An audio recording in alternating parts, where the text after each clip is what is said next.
Hey guys, welcome back in. 2 o'clock on a busy afternoon here as we continue to watch this slow melt back to the upside for the overall market. It was a quick adjustment on that CPI number this morning, and then it's been nothing but bids winning out, to say the least, all day long. You heard Sharif talking about this briefly. There's Bitcoin right now on a daily chart. If you zoom in a little bit, though, it's accelerating to the downside as we speak. Even 35,000 could be tested here on decent volume, worth mentioning, but it's been nothing but downside for Bitcoin, where equities are grinding back higher so far this afternoon. So we'll keep an eye on not only BTC, but Ethereum downside. Solana was the only one really this morning that was holding up better than the rest, but no longer. Back downside for some of the smaller coins as well. So we'll keep an eye on that this afternoon. Overall, that's the market. We were above 2% for most of the midday session, back below it right now, but 385, a bit of a level there for the Qs now, 1.93%. As I mentioned, quick adjustment on that CPI data this morning, and then it's been nothing but a bit of a grind ever since, with opportunities, to say the least, in between. But pretty interesting days setting up as far as the last 2 hours are concerned. Anyways, Amazon, Home Depot standing out here in the, that's Lowe's, tough to see, but Lowe's as well in the retail space anyway, stronger than the rest. Home Depot off earnings. If you missed it, we didn't really get to that in the pre-market this morning. There was so much to talk about, but Home Depot with a decent report they did on their forecast. Give a bit of a cautious, we'll call it cautiously optimistic, why don't we? Based on what is going to happen with the economy. There was still some question marks according to them. But anyway, a ton of strength elsewhere as well. Financial stocks, banks, all of them basically upside.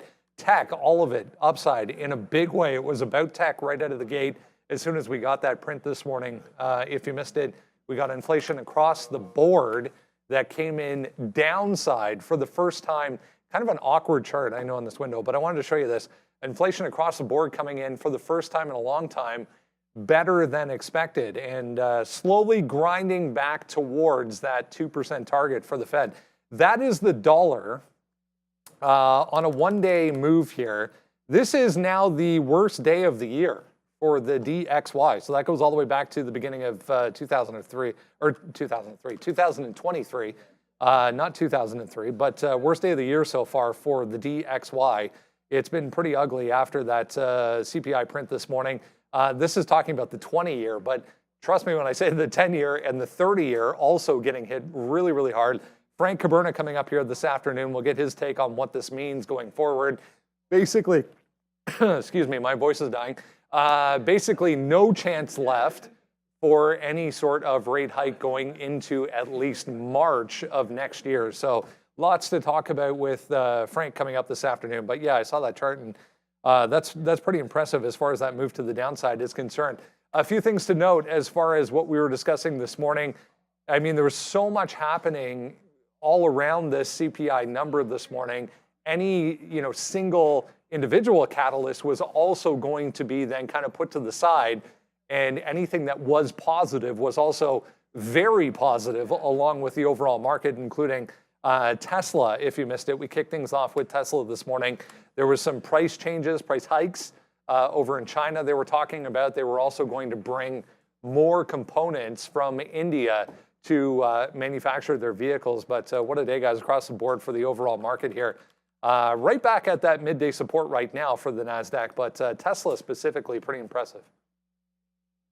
Just, thanks, Brendo. A very, very impressive day today in the market as we just right now destroy these shorts. I was reading the chat. I'm like, why isn't the chat moving? It's because I'm still on the afternoon show chat. So welcome to me and Obi. We are the Salmon Twins one more time here today. And I want to thank Adara and Sharif for a great midday show where it's all about education and answering questions in the chat. Me and Obi and I will try to do something similar right now with everybody. So again, yeah, good day. Happy with everything today. We are short right now. Apple, I just tweeted out a couple plays. Apple, the same short all day, 187.50 right here, Amin. Nice move to the downside. We're just covering right now at 186, so that's good. And then really the banger that I have on board right now is going to be this trade, and it's going to be right here, and that is, of course, Microsoft. We were short, got stopped out early, then we went long at 368. We got out there, and we actually have an out right here. So that 368 out, that was, what was that, 368.50? That out right there is 370.20. We got out and flipped it short. Wow, I was not expecting this much of a drop down. We're at the highest spot we've been at all day right now, and really enjoying what this market brings for us. It's really a shame that I was off last Friday and a couple Fridays ago, because when the market has such aggressive moves in it like it did this morning, you know, it gives you a lot of opportunities to try to find tops and then also play these pullbacks like we did there once the market is still strong. As soon as we started fading underneath this 50-period moving average, that's when I started to go short. That's when we started to go short Apple as well, and it's all paying off. And then I got to give a big shout out to Obi, because we also did absolutely annihilate this Google trade as well. Short there 135, covering some at 134. And I know you had some decent trades there off 134 as well. So welcome to the dog pound. We're here, guys. It's going to be a fun one. We've got traders behind us, got traders beside us, got traders in front of us, and that's what we're all about right here, right now. Yeah, we're totally surrounded there. Yeah, kind of, I think Sean covered it well. Very strong volatility in the morning, and we kind of come back right into some of these levels, kind of these lows. I talked about how that 15.8, a little bit interesting level, that 15.8, you kind of can't even get through into 15.9, and then you pull right back in. So yeah, we did take a long off that 134. But then again, like I get a little offside there, and then start shorting all the way up into VWAP, all the way past these 80s. But clearly, that 134 area was a very strong level, and it gave you VWAP and more as it came back and retested the range on the day there, back through that 135. So yeah, the idea for the long was the right one, but then switching right away to the short. Definitely not something that I should be doing. I think just flipping between that long and short bias that fast. But you know what? We're still alive for now by a hair. And but yeah, we'll be waiting for that next trade. Going to be as patient as possible. And like Sean said, definitely a lot of opportunities coming to those who wait today. Was 10%. We were just talking about the Fed funds tool. I think this is the first time this is definitely the first time I've ever seen this. So this is December now, 100% no change. And then you go to January, 100% no change. And then even if you go all the way out to March, remember when we looked at this morning, I think this was around 10% in favor of a cut, now 32%. In favor of a cut as soon as March, and then you go out to July. You know, it's still more skewed towards, 5 to 5.25, down to 4.75 to 5, which would indicate 50 basis points are coming off before July. Anyways, as I mentioned, Frank is coming up in about a half an hour. We'll talk to him about all of this and get his take on what this means. Let's touch on Snapchat and Amazon. Long story short, Amazon going to advertise on Snapchat so you can buy stuff directly off of Snapchat's platform. And we've been seeing social media platforms do this. TikTok is doing it as well, where you can see exactly what the product is. You can see the delivery times, the cost, the inventory, everything in the app. You don't have to go copy and paste the name of the app or the product in the Amazon app. You can get it directly there, and that's the relationship they're going to do with Snap. We heard them announce a couple of weeks ago that they're going to do that with Meta. You're going to be able to see everything, again, shipping time, price, inventory, what have you, all inside those apps. So let's see how it works out. Yeah, nice looking chart today, guys. Really holding on to that pre-market high very well above that 1220. I mean, there's so much to look at this morning, but 8% here for Snap today. Right? I mean, big movement today for Snapchat. And the thing is, I feel like we don't have any trades on it, but we did identify it. It was on our sticky note. It was on there pretty early at $12. The problem is that it already broke through that $12 mark. It broke through it on that hot CPI number. So when that came through, we didn't have much to do other than wait to see where we go. So yeah, there was the $12 mark. It's a nice bump up. I always thought 12 was going to be a key level. We had sat here looking for that short and until we got this news today and bumped up through it. come on, Snapchat, I know you've fallen from grace. It's like, wow, Snapchat was $45 back in January of 2022. So that's crazy. But right now, as we zoom the other way, Sean. This is what we're talking about. So it's a nice little break out there. You broke through the 50 period. Realistically, once you get through a lot of that garbage right here, like 980, this kind of stuff, you had a good earnings report. They're going up there on, I mean, the biggest and the baddest, Meta, continues to impress with their advertising numbers. So Snapchat, again, a nice move back to the upside right now. And yeah, nothing really stopping this name. I'm a holder of Snapchat. I was actually pretty silly because I got it back down in here. I checked today, I'm long at like 10.09, back into here at $10. It did make that move to 11.30, and we thought we were like really smart off of that. And then it dipped down. And the other day we were looking at this, I was like, what? It's at $8. I did not average into it. So I don't have like this amazing trade to talk about, but it's been a nice move. It's making its way back up. I said this earlier. You see how we're kind of stopping out here between 1250 or so? There's a lot of top side supply here. So I don't know if it gets through there on this news. I think this is more something that you're going to look to see. How does this affect? Like, is it a relationship where you can simply just click on something and buy it? Are they going to get like an affiliate from that? Where does this hit Snapchat's bottom line? That's, I think, what we all want to see. So partnership with Amazon, obviously a good thing. And then what I said earlier was, I feel like the people that have Snapchat, that keep that going, and we can find out what the daily average users' age is and all that, what their demographic is. But I just don't feel like anyone's going on Snapchat to find a product and then run over to Amazon to buy it. So I feel like there's a little bit of a disconnect there, but I like it. I think Amazon and Snapchat are a match not made in heaven. Yeah, no, I think it's a good deal because again, sure. The Snapchat audience is quite young, but I think there's still a good chunk between like I think 30 to 40-year-olds that still kind of use it. Like, okay. But yeah, no. The thing is, like, Instagram makes a lot of returns in terms of like online sales, and if Snapchat has been missing that, there's a huge niche of not only an age group but a whole market where you can where you've now are capable of expanding into. So I think it's definitely a good look, and we're seeing that kind of sentiment potentially come in here with a $12 hold. Now the question becomes, will this continue to kind of push up? We saw that we kind of defined these earnings range highs here at that 1206, and we're holding above that quite well as the rest of the market does a little bit of a volatile chop both ways there, and Snapchat holding above that 12. I think that's definitely interesting going forward on this name here with that. All right, Xpeng is having quite the day as well. I mean, it's going to be a little bit of a theme today, but the MPV / minivan looking Xpeng X9 made its debut today, and for some reason that was a big deal and newsworthy.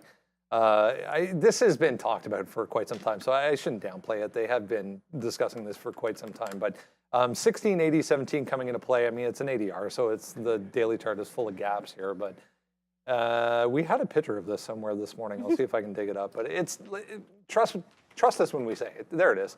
Not the greatest looking thing in the world. No, not at all. I talked about it on the midday show. It's not my favorite look. I got to tell you, with respect to XPEV itself, aside from the new car, it was a little bit too little, too late. We talked about their focus on SUVs because that's what the client wants to buy. The customer is looking for SUVs. We know that through the Model Y sales being the #1, and with other ICE vehicles as well. It's SUVs outselling sedans, and it took them almost 3 years to make the G6, right? Which is their first throw into the SUV ring. So we're gonna have to wait and see. This is more of like a van look. So I don't know. We'll have to wait and see how they do. And oh yeah, by the way, earnings tomorrow for Xpeng as well. So just a heads up on that. The MPV, if you were wondering what that means, as I was this morning, it's multi-purpose vehicle, but I feel like most are that. Yeah, it's you know what it looks like? I was thinking about it. It looks almost like a Volkswagen, like that little bus that they have there, kind of like, I don't know. I know it's not. I feel like if we got a better picture, that might be nice. I don't know about gold cars. Oh, yeah. There is no better picture, says Ramin. This is the best one. Yeah, without talking too much about it, about the style of it, I think my cat would love to sit in it because it looks like a box. But there we go though. I wonder about if that is what it looks like. You see how it kind of slopes down in the back there? Yeah. I don't know. Come on, Ramin, we can find a better picture. I might have to Google this at some point. She's saying we cannot. But anyways, Xpeng today, good release. Look at this bottom right here. I mean, again, to have sat there and been able to watch that, I think that anybody would have loved to have grabbed that position right there. And again, that 1624, it was basically the 200 period moving average. We hit it again. Now the 200's all the way up here. So, if you just buy those dips into 16.25, you're probably still in it, and you don't have to worry about getting out of it anytime soon either. So I like this play. I think XPEV can continue to work. With earnings coming tomorrow, I would say it's a no trade right now because it's again, the bottoms here is $13. We saw Fisker today down 18%. I don't know if we're ever going to get an exact, just because of, they have the same reporting structure, so I guess the short flow is probably pretty honest, 8% there. I'm a little nervous about some of the Chinese EVs, and I don't know enough about them as much as I should, other than by looking at them. I know that Li Auto's been really smoking as far as a lot of the deliveries, and you can see where LI, why is that not, there it is.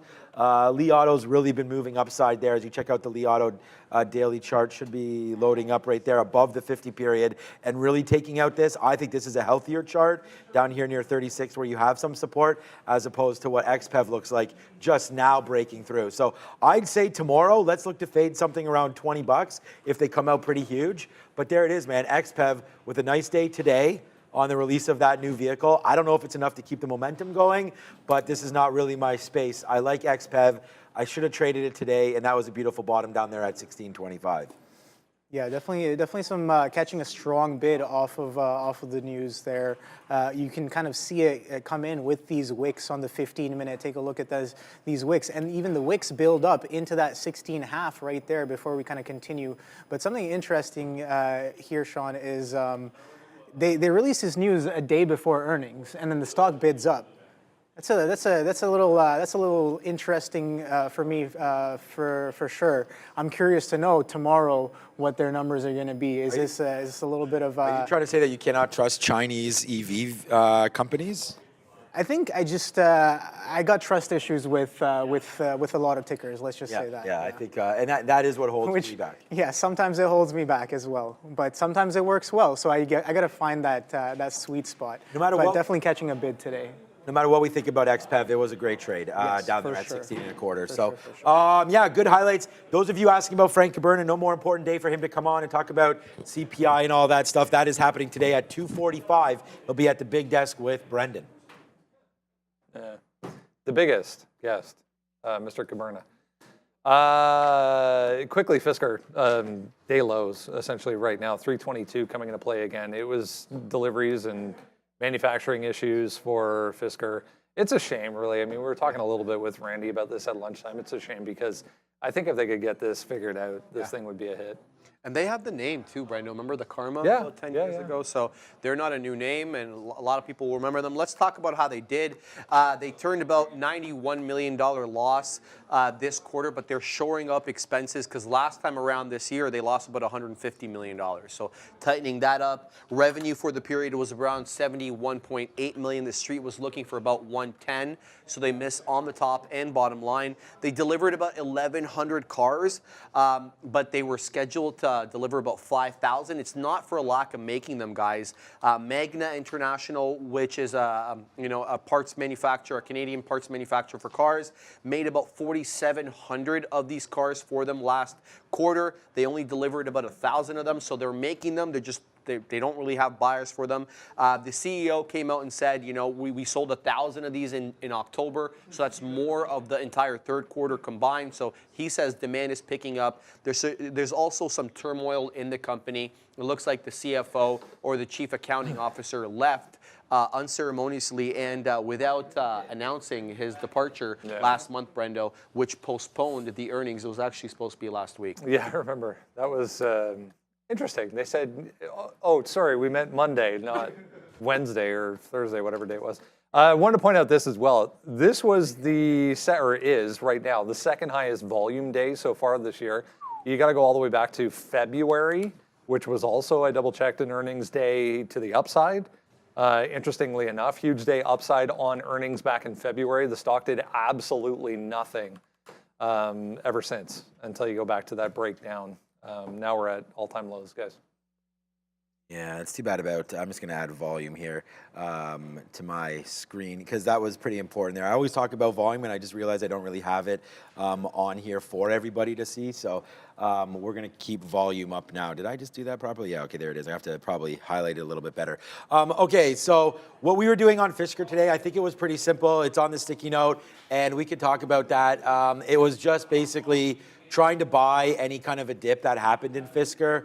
So here it is right here. We talked about it. It's on there. It's right here. It's $3 long. Wait for stability at the bottom. 44% short float. Could run a bit long. The word is long for the day there on Fisker. And I mean, unfortunately, the day's probably been pretty short on Fisker, to be honest with you. The long really hasn't done anything. There it was early. So we were right. We were completely right about that long. But see where it dipped into? 315. It's through 316, 317. We were waiting at 315. So unfortunately, we didn't catch that long, believe it or not, and then we would have had it all the way back up. But then our patience pays, Obi, and we waited for it to fall all the way back in where we started buying again those exact same 18s. Does it get to our 15? Yes, it does. It gets to 11s. That would have been a much better bid, obviously, but we don't have that one, so we just have to sort of move on it.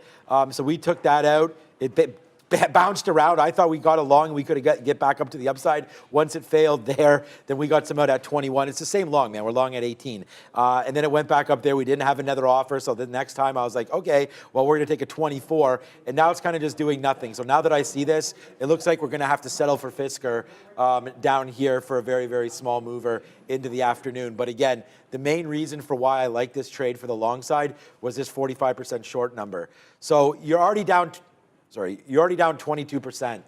And for me, it's just like, you're down 22%. The shorts have obviously won. And the question, rhetorical one that I asked Obi and asked everybody out there as well, is the only way for traders to win is the cover. And what do you think happened right here, right off the open? This first candle at 9:31 is a green one, and I'm going to edit this so you can see it a little bit better on your screen. But that is a huge buy candle. Those are exactly what we said. Those are people coming in and covering their shorts. You know, and then it just kept on going. They bounced off VWAP, but it just kept on going. Then when all those traders, maybe, this is just a theory, right, were exhausted, then you start to fall back in, and because there was no buyers. Eventually, we stepped in and bought this name, and we didn't do anything heroic with it. It's not really moving. So that was the theory there on Fisker. And honestly, Obi, I'm going to keep doing that. If we see, same thing with Carvana or anything, you see a huge short float where the market wins and they get the move down. There it is right there. They get the move down. I think it's something to look at. Why don't we put that back up one more time? We'll have a quick look. How about that? Your cat would like that or what? Well, that's pretty boxy too, yeah. No? It is kind of boxy, but the thing is, it's not like. I drive an Atlas. You can call that up. That looks something similar, but. It is more. I would give it more of an SUV than a van type of shape. The other one's more definitely like a van. But yeah, Ramin still is very, very negative about the Xpeng vehicle and really likes the Fisker. I can very, understand very much why. likes the Fisker one. I like the Ocean, but yeah, any thoughts on that? Yeah. So again, I think you're 100% right there. I think this is a classic situation of, you know how they usually say for the longs, you buy the rumor, sell the news. Right. For this, if you are short bias on the bigger picture, you want to sell the rumor, buy the news. Right. Right. Good. So Good. it's like you kind of position in anticipation of the news, and then you cover your position or sell your position, either or, off of the news. And this is a classic case of that. You can see that Fisker has been kind of faded off of its former glory there. Up into those double digits there. Now, I don't know if this thing has had a split or anything like that, but yeah, clearly the buying comes in right off the open with that strong volume bar, a little bit down on the day. I think you were looking for that $3 level, right? Mm-hmm. And yeah, you kind of, well, it's close. It's about 20 pennies off of that, and then you rip a significant amount. But yeah, definitely muted on the day, holding below VWAP there. Again, what do? They're aiming for less vehicles, right? Production forecast is down. So it's like, it's more bad news off of bad earnings, and I think that's a great reason to cover, but the overall sentiment is still to the downside, and that overall pressure is still to the downside. I think a lot of people are still holding the bag on this one. I just wanted, before we go back, just come back over here quickly, because I do see some talk about AMD. Now, I started the day saying I want AMD short 122. We had it. It was a great trade. Then we started shorting against the 200 period. Then this happened. It broke the 200 period at 121. We were shorting it, you know? And then this happened.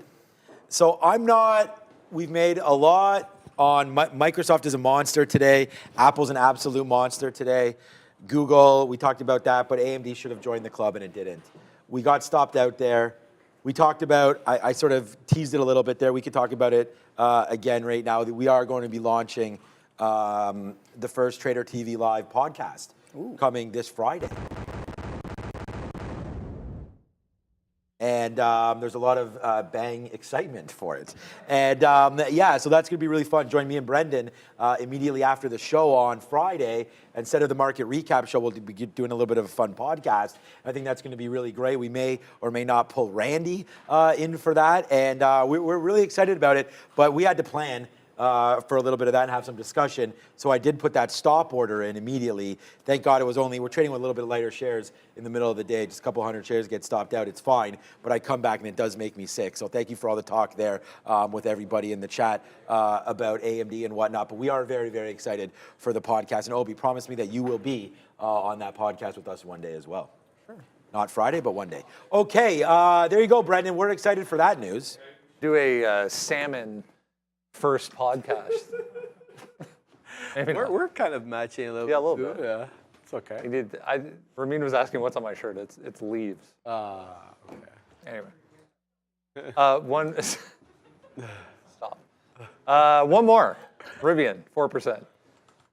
Held on to 1675 here a couple of times on a pullback, but up 4%. I mean, if you missed it yesterday, they came out and said they were going to go in debt to the tune of $15 billion to expand their manufacturing, brand new facility. I mean, as we were saying this morning, this is kind of following along the lines of what Tesla did back in the early days, you know, investing in that side of the business, and look what's happening. Yeah, this plan is integral to their future long-term growth, so they're going to go ahead with this full steam. Look, it's going to be a big plant. They're going to issue bonds. They're going to issue debt in order to finance it. It's also being subsidized by the state and some local counties where the plant will be built. It's slated to create about 7,500 jobs, and max capacity will be about 400,000 cars a year they'll be able to pump out through there. In exchange for building it there, in exchange for getting some support from local government, they've agreed to pay $300 million in real estate taxes over the next, I believe, some odd years, 20 years or so. So it's a good look.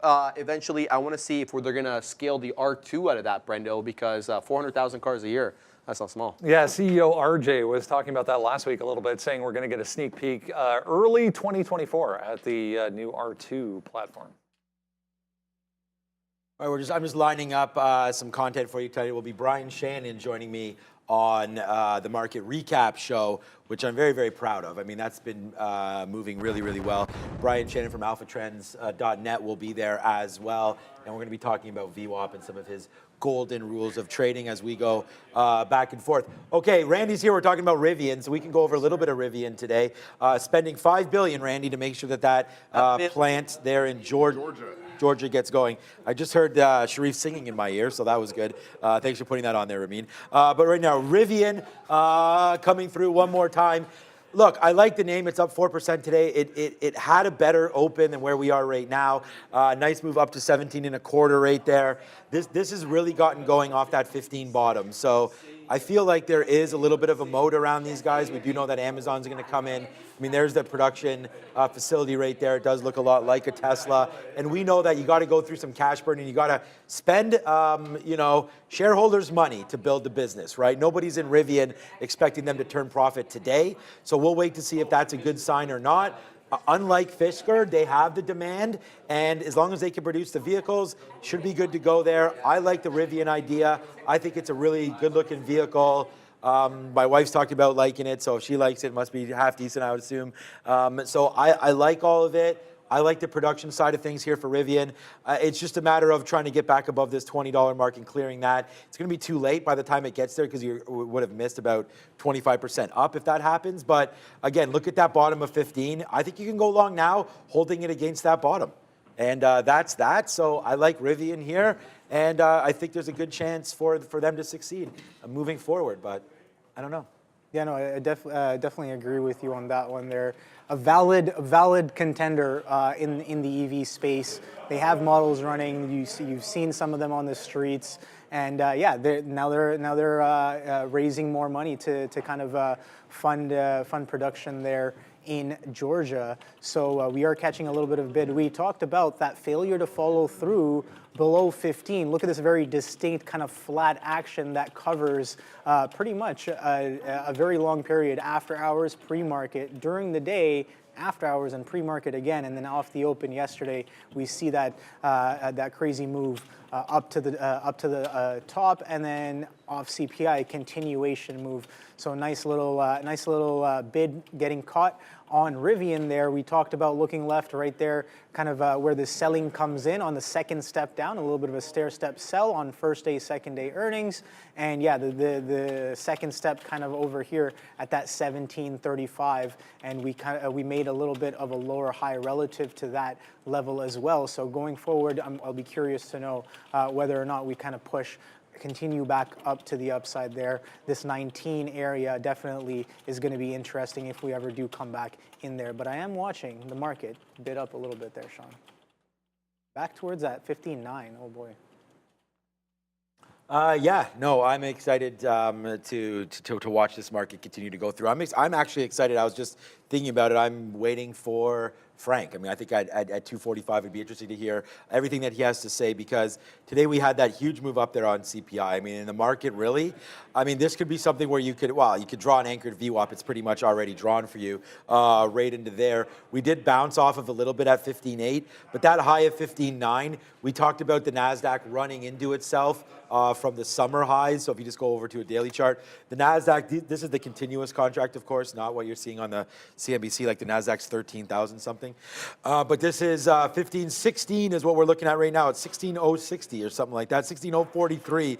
But if you go back into the weekly, of course, we're not near that top of 16.8 or so. Yeah, there it is right there. 16.8, that comes into play from 2021. But you're not that far away. I mean, considering all the monetary policy, everything that's been happening with this crazy world of ours, and especially, unfortunately, some of the stuff that's been happening across, you know, the war zone territories right now, including the Middle East and Ukraine and Russia and all that. For the NASDAQ to be where we are is pretty remarkable, considering that we still haven't cut yet. So you've just added fuel to the fire with those 500 basis points, right? I mean, stuff's still happening as far as Fed is concerned. We don't have any cuts until we talked about July, Brendan and again, we're going to get Frank on here very, very shortly. But, you know, all of that talk, I am very, very surprised, Obi, that we're still at this level that we're at right now in the NASDAQ. So I think it's been a really good opportunity for a lot of traders to, you know, possibly get out of some of their longs if you've been buying that, right, or maybe look to sort of cycle through,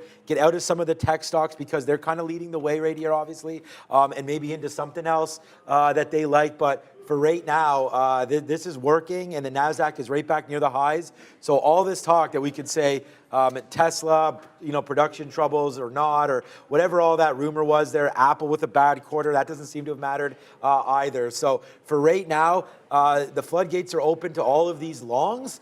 I saw a report in there that Michael Burry was maybe starting to fade some of these chip names. Ooh, so I don't know if that's confirmed or not by anybody, but I feel like there could be something happening there because it is a decent move down. You're still up that 2.5%. We've been shorting today. All of these purple ticks are shorts, and you can see AMD. Not only were we shorting all day, it's embarrassing. It's not embarrassing. I'm fine with it. But we got out there, AMD basically at the day's low. I mean, you know, to get back to 117 pre that number, I don't think that's happening. So you're coming right back into where we opened here at 119, and we actually went lower than that, down to 119.20. So, you know, I like what we're seeing here with AMD today, and especially NVIDIA. I feel like this could have been the missed trade of, could have been the month, or, I mean, there's always going to be trades that show up. But if you're going to play off clean levels, this thing rejected 500, and you only had to give it $1. It went to 498.85 or so. So you had to give this probably about $1.50 or something up to 500, and moved all the way into 490, again, giving you a solid short there ahead of 500 and a solid out ahead of 490. There's $7 or $8 of profit in there somewhere. All you had to do was hold it. So yeah, it's still a nice move there. We just got taken out of something. What the hell just happened? Was it Apple? Did Apple get all the way down there? Yeah, so Apple, oh, no, Apple made the move back up. My bad. So there's our final out there on Apple. We didn't have many shares left, so it wasn't like I was like, didn't even realize what Apple was doing there. Apple just took out that high right there, right now. So this name getting some steam back into it. That's my fault. I would have addressed this. We didn't have that many shares left in Apple at all. I do notice what's happening with Microsoft right now. The market's really getting going, man. We're still not right back to where we are for the highs, but that was a good bottom. And look what happened to Microsoft. We only have 20% left, but we still have 20%, and it's coming right back here into the 200 period. I wonder if this is a reload spot here for the shorts. Yeah, we are kind of ripping right back up towards these highs, and I think it's interesting that you pointed out that Apple there, very, very strong on the day, and again, kind of correlated with or confluencing with this level here on the SPYs. Again, I've been watching that 449 just underneath that 450 level. That 450 kind of an interesting level to me, just to see what we'll do around there. But yeah, I'm a little bit long here on the Google, kind of looking for a potential push back up towards this 135 if we can even get it. But definitely that pickup on Apple, and a lot of this VWAP defense that's happening here on some of these names can have us pushing back up to the upside a little bit there. So something I was watching earlier, kind of took my eyes off of it, of course, was Amazon.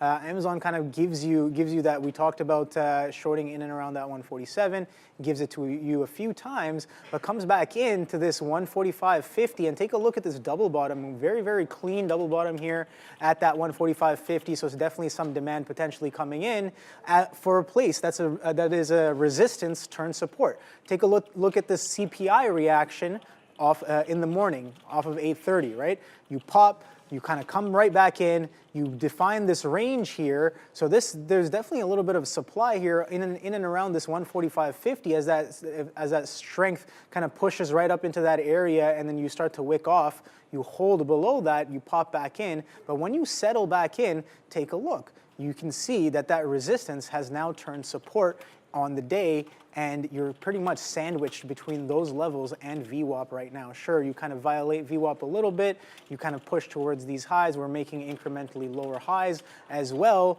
but yes, a flat bottom definitely happening there on the Amazon as well. So I think we might be decent here on the Google long, kind of looking at some of these names pushing towards their highs, right? So Tesla as well. Tesla kind of breaking out or looking for a breakout there, a little bit of a flat top push into this what is this 236.5-ish area here. We talked about this kind of it defining some of these levels here. It did a full ATR. We talked about a potential pullback off the open. It did do that, holds that 230 area, and now we're knocking on the door of these highs once again, building up into it as the market rips right back up towards this 15.9 area. We didn't quite get to that 15.8. You kind of stop about 25 points roughly was low here, 21 points before that 15.8, and then you kind of bid right back up.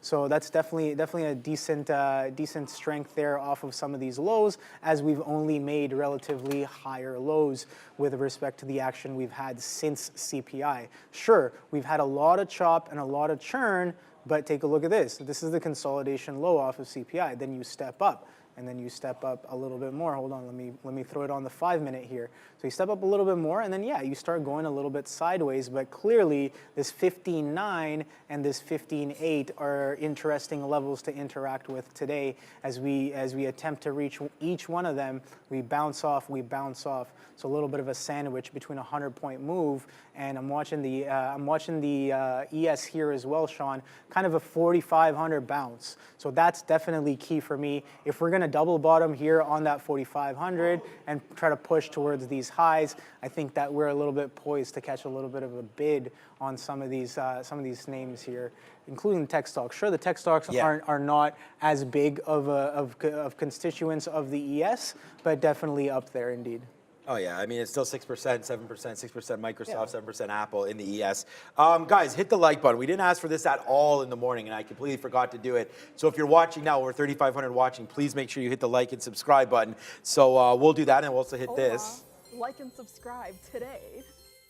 Yeah, so like and subscribe, hit that like button, help us out a little bit, and tell YouTube that now you're rocking with us. So hit the like, hit the subscribe. Thank you so much for doing that. As yeah, man, Obi's here today, which is a treat for us. So that's really good to see him coming through.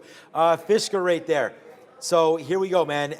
No matter what you like, we got it. So there's Fisker, hopefully making a move back up. We just got some out there. Fisker making the move now. We'll wait to see if we can get some 27s in. Hopefully we'll be able to do some of that. And then after that, we'll see what's next. So right now, it's going to be some Fisker love. Hold on, I got to cancel that. I want to talk about some Microsoft. So we are there on Fisker. Now, about this name, Microsoft. A name that I like for sure. It's been a good trade here today. We actually played this like a glove pretty much. We went long down there at 368.50, got the majority of them out here at 369.70, 369.50, took a couple bucks a couple times. Then we got, it's going to be hard to see, but we flipped it over. There's a little red mark right there. That's where we got out when we broke below VWAP and started to go lower. And I was like, you know what? Not only is this a good spot to get out of our long for $2, we also want to hit the short. So we did that. We hit the short back in and we took $2. That's $2.70 right there. That's $2.68 cover, right? So that's a $3 take. That was a good trade. But the problem is it just came roaring kitty right back up again. So here we go. It's making that move back up to the upside right now. It's Microsoft. We're trying to play it off this 200 period, but the NASDAQ's up 2.2%. I kind of want to hold this to VWAP, and I don't have too many shares right now. So my plan of action is I do have another offer coming around this 370 area, so just before VWAP. So I have enough to hold this. Like I'm going to try to get some out at 369. So if this does come back in, we'll see if we can make 50 cents quickly, and then hold it for something in here, 368.50. Then hopefully not make the mistake and get out when it comes back down into the bottom. But I like this trade. I'm going to hold it. I'm going to add to it if we get to VWAP. I like this Microsoft move. We really did well on it today. We even have a trade earlier, short before getting stopped out. So Sharif said something about eating like a bird and doing something else like an elephant. And the thing is that if you have the setups, Obi, and everybody watching, you know, there's going to be a time where none of your trades are going to work and you're going to get destroyed. And that's fine. That's why we have to make money when our trades work. Yeah. And that's the whole point is that that's what happens to a lot of traders. They'll have one big day and they'll make $5,000 or something, their best day ever. It doesn't matter the number. You have your best day ever, you know, and it's because what you saw worked out for you. Mm-hmm. It shouldn't be a fluke when you have your best day. You know, your best day should be something based on how you trade. Yep. Like your best day should come on a great Amazon trade. You know, or if you're looking for closing trades, there's something there. You've convinced on it. We've talked about showing the imbalances and, oh my God, Amazon's a huge sell. I'm with it, bang, and you hit it, right? The thing is that when you see that trade, you need to make it.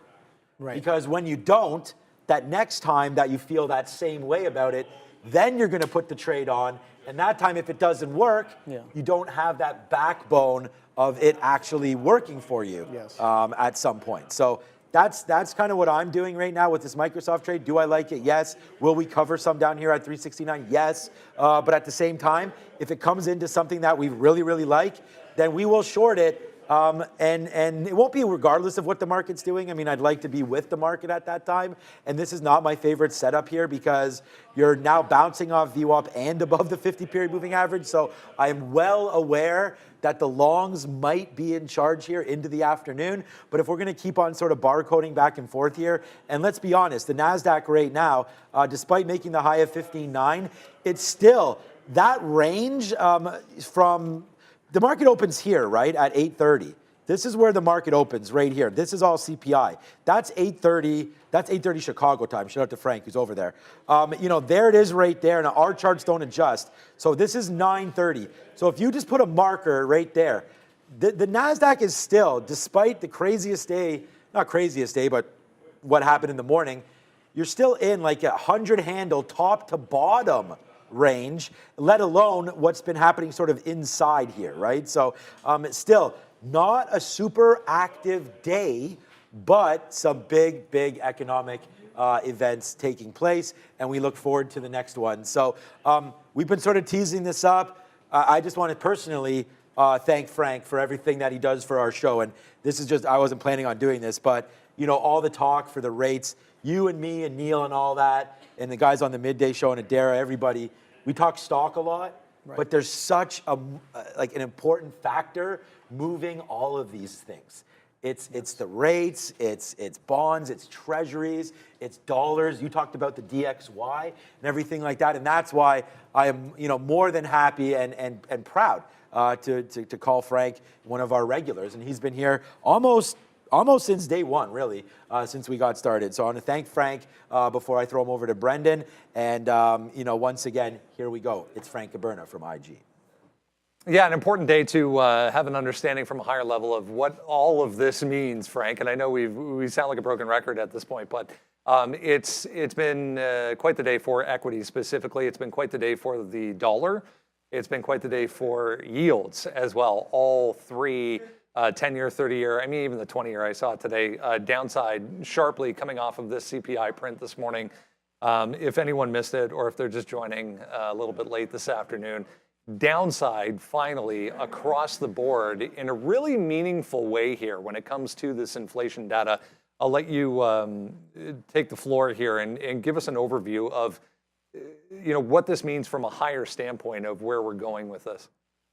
Yeah, absolutely. I mean, first, I'd be remiss if I didn't thank you for, wow, what an unbelievable intro. It's so great to be on the program with you guys for years and years and years. And we're seeing some big milestones here in markets that you and I have been watching for a while here, Brennan, as inflation does continue to slip, getting closer to that 2% target here. Today, headline inflation reporting 3.2%, core inflation still stuck up at 4%, but both coming in a 1/10 of a percentage point lower than expected. Like I say, getting closer and closer to that 2% target that the central bank here in the US wants to see before they can start relaxing interest rates a little bit. And this has been the key driver to interest rates that have been the key driver to so many other markets. And so obviously you're seeing this release in inflation coinciding with a huge release in interest rates, and that's driving a lot of the bullishness we're seeing in the stock market, the whole economy obviously moving in tandem. And a couple of interesting notes here on the yield curve, Brendan, here, as we right now actually press lows for the 2-year and 10-year yield on the session, both down about 20 basis points, actually, if we were to update this as of right now. But what you're seeing here is yields in general moving lower, Brendan, but the short-term part of the yield curve moving lower faster than the 10-year and the 30-year. And so we're getting interest rates relaxing here a little bit back below 5% across the curve, but also you're getting that inversion baked out more and more, even to the downside here. We're actually normalizing in our yield curve as rates are moving lower. And we've seen a lot of the normalization over the course of the last couple of months to the tune of 10 years and 30 years popping up close to and beyond 5%. Now with those 10 years and 30 years closer to 4.5% than they were a couple of weeks ago. You actually have the inversion coming out a little bit because 2 years are moving lower faster. And yeah, the theme of today, rates moving lower, but the shorter term the interest rate, the faster the move to the downside. Yeah, and the faster the move to the upside, it's been right since 8:30 this morning for stocks, as you were saying, across the board. So, I mean, if we look ahead, a lot of the headlines I saw this afternoon were pointing to 2% and actually mentioning 2% for the first time as obviously the target for Fed Chair Powell and the Federal Reserve. Finally, I mean, we're not there yet, obviously, but it's something that we can begin to have a conversation about, being around that 3 handle. Finally, I mean, I know when a few weeks back we came on and we were talking about finally getting a 3 handle print for the first time. I think it was 3.8 or 3.9 at that point on the CPI. But here we are now, Frank, just maybe maybe a couple of these prints away from potentially having a 2 at the front.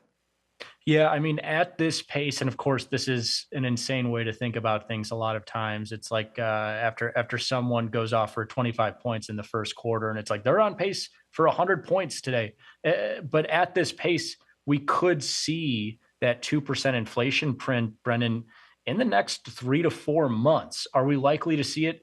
No. And as Powell kind of the whole hawkishness we've seen from Powell over the course of the last few months, where we've seen inflation and employment slow a little bit, especially in the last couple of weeks here, has been because, yes, we're seeing these numbers come closer in line, but he still is worried that they won't come in line for another 6 to 12 months potentially. And to that point, core inflation, though it did come in under expectation, it's still right there at 4%. And that inflation number, actually, the core piece, at that rate, we still wouldn't get 2% for another, to Powell's point, 6 to 12 months, even though it is falling a little bit faster than expected. And so, yeah, you're seeing bullishness throughout the stock market, especially in the real estate sector, the home builders sector, all of these markets that have been held back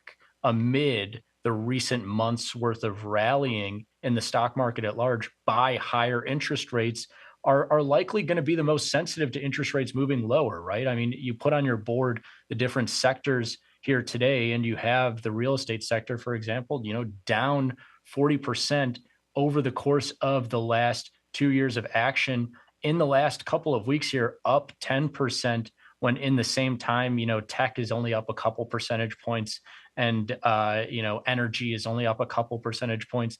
It's because these stocks have seen the greatest volatility to the downside amid interest rates run to the upside. And now if interest rates slip like they have in the last couple of weeks here, I mean, it can't be overstated. The fact that 10 years have fallen almost 50 basis points in about 2 or 3 weeks of action. If that continues at that volatile pace, you might see these real estate stocks and home builders really gain some steam to the upside. On the flip side of all of this, we have retail sales tomorrow. We have inflation coming from a bunch of European economies as well over the course of the next couple of days. And then, of course, we'll have another run of US data coming out in the next couple of weeks before the holiday. If any of that stuff turns, you could see a lot of this ground be built back in interest rates. But I mean, at this point, Brennan, correct me if I'm wrong, but it's almost 2 or 3 data points in a row between the non-farm today's CPI, and we'll see with retail sales tomorrow expected to be lower than last month's retail sales. If all these numbers continue to head in the right direction for Powell, these rates might gain some steam to the downside, and maybe we do see some interest rate cuts in 2024. Yeah, and I want to get to the Fed funds tool. I mean, even if you go back to the PCE reading, it was flat. It was in line with expectations. So yeah, better part of at least 3 prints now in a row that are there or thereabouts. I showed when we came back on here at 2 o'clock this afternoon, the Fed funds tool going out to January, and then again December and then January. I think it was the first time, and I mean, you look at this more than I do probably, but it's the first time that I've ever seen both December and January at 100% that there will be no change for both of those meetings. And then even if you went out to March, it was 35, 36% in favor of a quarter point coming off. And then if you go even further out, you know, into June, July, into the summer of next year, better part of 50 basis points being priced in to come off.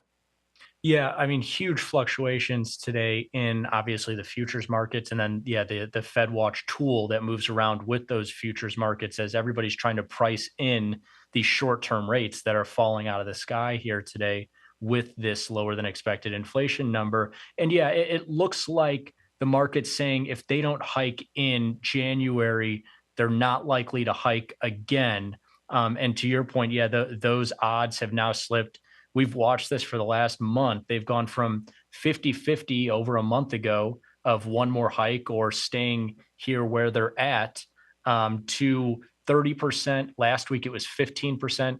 And now, depending on the time of day you looked at that tool, yeah, it was 0 or at most 5%. So, I mean, at this point, really pricing out any chance of another hike. But to your point, once we get to March of next year, the worm turns actually, and they start to look at cuts for the rest of 2024. And yeah, I was looking at the December 2024 a little bit earlier, and now looking at around a 70% chance that will be 100 basis points or lower than where we currently are by the end of next year. So that's a full percentage point of cuts that the market is pricing in over the course of 2024. You and I both know that those odds shift just as quickly as the futures market, which is to say can shift very, very quickly. But right now, really trending in the south direction for interest rates in a very quick fashion. It'll be very, very interesting to see what Powell says in that December and January time frame, because the market is at this point saying, we know you're not going to hike again. And so it'll be really interesting to see when does he turn over to the more dovish tone of, you know, I don't think he'll go as far as to say we need to cut rates. I think that would really spook the market. But at some point here, he's either going to flip over and say, we're looking at normalizing rates closer to, you know, 3 and 4%, where they want them in the long run if inflation is going to be around 2%. Bringing that real rate to only around 1 to 2% difference of interest rates over inflation. When will he turn over to that type of rhetoric, or will he continue to keep rate hikes on the table, and those futures will have to shift to the upside again? It'll make for a really interesting rest of the year here between data points we're going to get and some of the last speeches from Fed Chair Powell. And it's the, we were mentioning this morning, it's that restrictiveness word that you hear him say all of the time, and they want to maintain that current level of restrictiveness. But if, as you were saying, the real rate or inflation itself is falling, then they have to kind of adjust down with that. Want to get to the dollar here. I mean, basically pick a currency. If you compare it to the dollar today, the other currency is going to be doing quite well, to say the least. Showed a chart when we came on at 2 o'clock. It's setting up to be the worst day here for the dollar all year long. Yeah, depending on the currency pair, it's the worst day so far this year against the pound and the euro, but also Aussie gaining huge amounts of value back against the dollar here today. And yeah, that pound, it was crazy, man. Some of this stuff we'll see, you know, in Forex, it's usually 100 pip move is kind of the telltale sign of, oh, okay, something's going on. Similar to if S&Ps are up or down more than a percentage point, it's like, okay, something notable is happening. Same with 100 pips or 1 penny between the pound and the dollar, or the euro and the dollar. And today, this morning, it's immediately a 100 pip move off the number. And we're watching it, wondering, okay, are we going to close outside of this range? Are they going to come back in? And not only has the market moved beyond that, but yes, steadily trading over 200 pips higher for pound, lower for dollar. And it's 100 pip movers lower for dollar against almost every major currency, euro, Australian dollar, you name it. And so setting up to be one of the worst days of the year for dollar, depending on the pair. And I mean, especially when you talk about Japanese yen or Australian dollar, markets that are at historical lows against USD, you begin to wonder where does the bleeding stop for dollar if this trend continues of U.S. Economic data being weaker than expected. There's a lot of room to the downside for that dollar. It'll be really interesting to see. It feels like one of those days that we'll look back at, down the road and say, this was the day when things, turned a page and flipped and maybe headed in the right direction or a better direction anyways. And you also mentioned a really good point, and I want to reiterate it. The next key point that we might be listening for from Powell is when we get that. I mean, a lot of people love to say the pivot. When does the pivot come from not only Chair Powell, but the Federal Reserve in general? But that language, once we start hearing that language to start moving in the right direction, it'll be good across the board for stocks in general. Frank Caberna is Director of Strategy over at IG.com in Chicago. Appreciate it as always. Thanks so much, Brennan. Man, wow, I wish again, thank you so much to Frank, and obviously, thanks for the kind words from Frank as well, as he continues to provide us with invaluable information. So Brendan, I mean, Brendan's very astute in all of that as well. So thanks, Brendan, and thanks to Frank for that, talking about the DXY there, having a huge day, well, negatively, but definitely affecting this market the way we're seeing it right now. I was sort of having like back and forth here. I wanted to hit my head, with a bottle and everything like that. And then Microsoft came back in again. I'm really battling with the fact that I think this day is long now.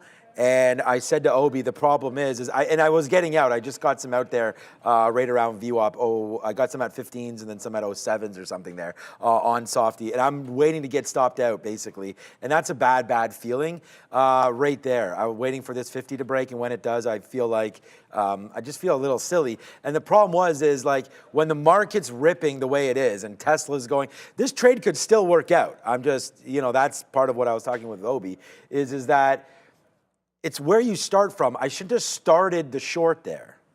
That's the problem, right? It's one thing if the market's ripping and you really put on like your biggest position right now, which is why we're short at 370.21. We've had to take a small hit. Our average price was really 97 at one point there. So it's still out. It's only going to be a 50-cent hit if it is that. But it's like with the market being up 2.2% right now and still making new highs or trying to anyways, there's that marker that we just put at 15.9.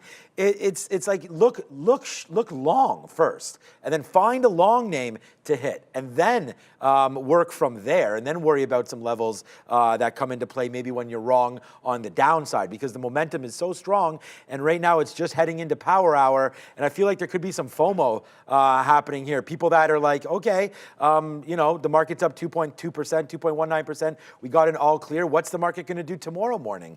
So if people were short, they're going to have to cover into power hour. So people like me or whoever, I'm just short only Microsoft right now. Obviously, we have Google as well, but that's not a big position. I'll talk about that. I just wonder, we're up, we're holding the highs here. We're above VWAP, we're above the 50-period moving average. I'm not super thrilled with this position, regardless of where it works out. So we've already got out of a third of it right down there, or maybe even a little bit more, just taking a small little L, but this name is definitely coming out at 370.50. We'll still be hella positive on the name today. It's fine. I mean, to take a 30-cent hit when we have trades like this on board, it's all good, but still not super happy with it. And then look at this name. We just reloaded Google. AOB, like as if. This one's working to the downside as we have Google right now short at 134.85 on another reload there at 89. So nice move down for Google, and it's still that same trade from here.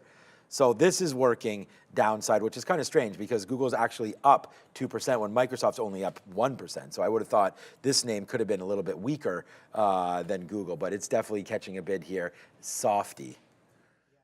We were just talking about how you can be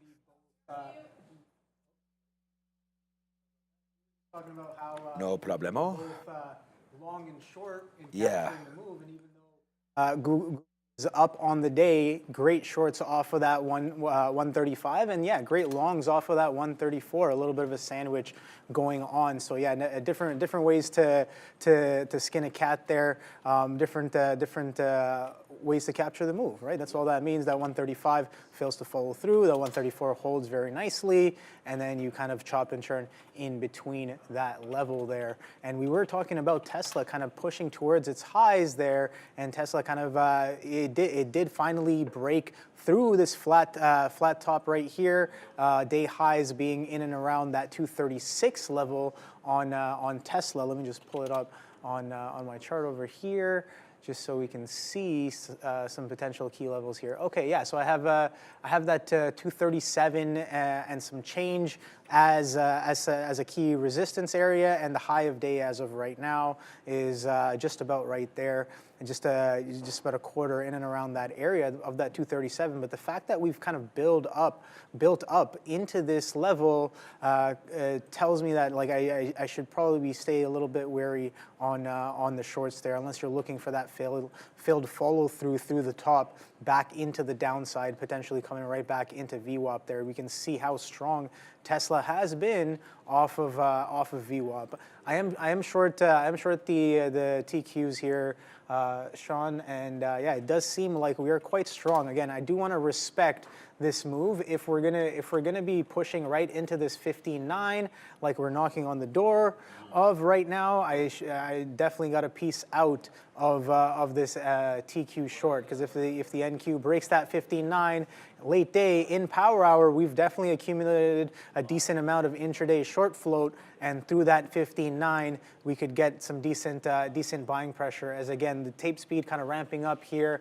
Apple's near its highs. Softy kind of made it back above VWAP, but still kind of teetering in and around those levels. And the SPY, man, the SPY is super strong, still pushing towards fresh highs there. The high right now is 449.73. We're printing 53s right now, so only about a 20 penny difference from making new highs. But take a look at Google. Google kind of pulling right back in. Yeah, pulling right back into VWAP. So it seems like that 35, 34 kind of sandwich is coming into play as of right now. And yeah, these TQs really close to that high a day, Sean. So I'm probably going to be piecing out of these soon enough. But yeah, we talk about a wild day, man. Kind of serious buying pressure coming in to a lot of these names today, and a lot of these levels being defended very strongly with reserves, with some strong buying wicks right there. You can see that Softy definitely took us for a ride here, as it was a little bit different looking than Apple or Amazon or Google today. Bit of a downtrend with respect to VWAP, and VWAP holding as a resistance as well, kind of strong to the downside. But take a look at this. As soon as you get back to this area where the buying pressure came in off of that 830 number, strong wick, gets immediately bought right back up, kind of pushes right back into VWAP there. We use that same idea kind of here on the Google long above that 134, where that 134 kind of holds quite well, and then continues to push back up, but can't really get to that 135 as it's coming in as a little bit of resistance right now. We are making relatively lower highs on Google as the market screams to the upside. And you know what? I'm going to get out of this trade right here. As TQs pushes towards the high a day, the probability of that high coming in real hot is very high. As we're pushing through this 15.9, there it goes, about a point above. So now I'm going to be patiently waiting. Like I said, it seems like these days the market is rewarding those who can be as patient as possible and really snipe some of these key entries there. Otherwise, you're fighting for prices, fighting for a kind of building a good average to take the move there. But if we waited for some precise points, 43s, 42 halves, you know, 15.9s here, kind of 134s on the Google. And what else did we trade today? I guess Amazon as well. We talked about that 145 and that 147 coming in multiple times before really chopping around. So a lot of opportunity off of these edges there, and Softy pushing right back through that VWAP, raging towards the highs as the market makes brand new highs on the day. Wild.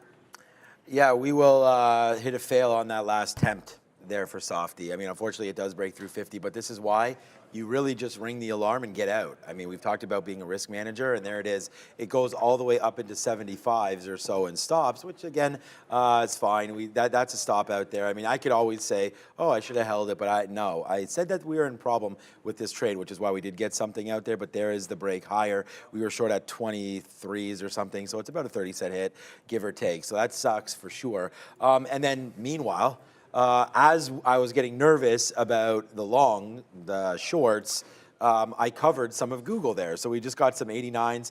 I did get it out at the 20 period at 75, but now you're starting to see more of a move down here for Google. So I know you just talked about it, but this name definitely weak right now, and I don't know why. The market should not be taking out highs and Google doing this. So definitely a little bit of a weaker name there for Google. Fisker, I mean, finally, guys, let's go. Spin the money for Fisker, because we had to wait all day for this one, and it finally happened. So we were able to get some out there at VWAP. It did go to 330.30. My best out there is 27. So it's not a huge trade, but we did empty it. We were waiting there. We did talk about getting out at VWAP, so that's exactly what happened. We did hold a little bit to see what does happen to the end result of this trade. As you can see, it's coming back down, but Fisker well traded today. One in, and that's it. One in, and unfortunately a couple outs, but at least we got it back up into that level. Look, we'll take 12 cents or whatever, or I guess a dime was the most that went up there on this name, because that's really the whole move.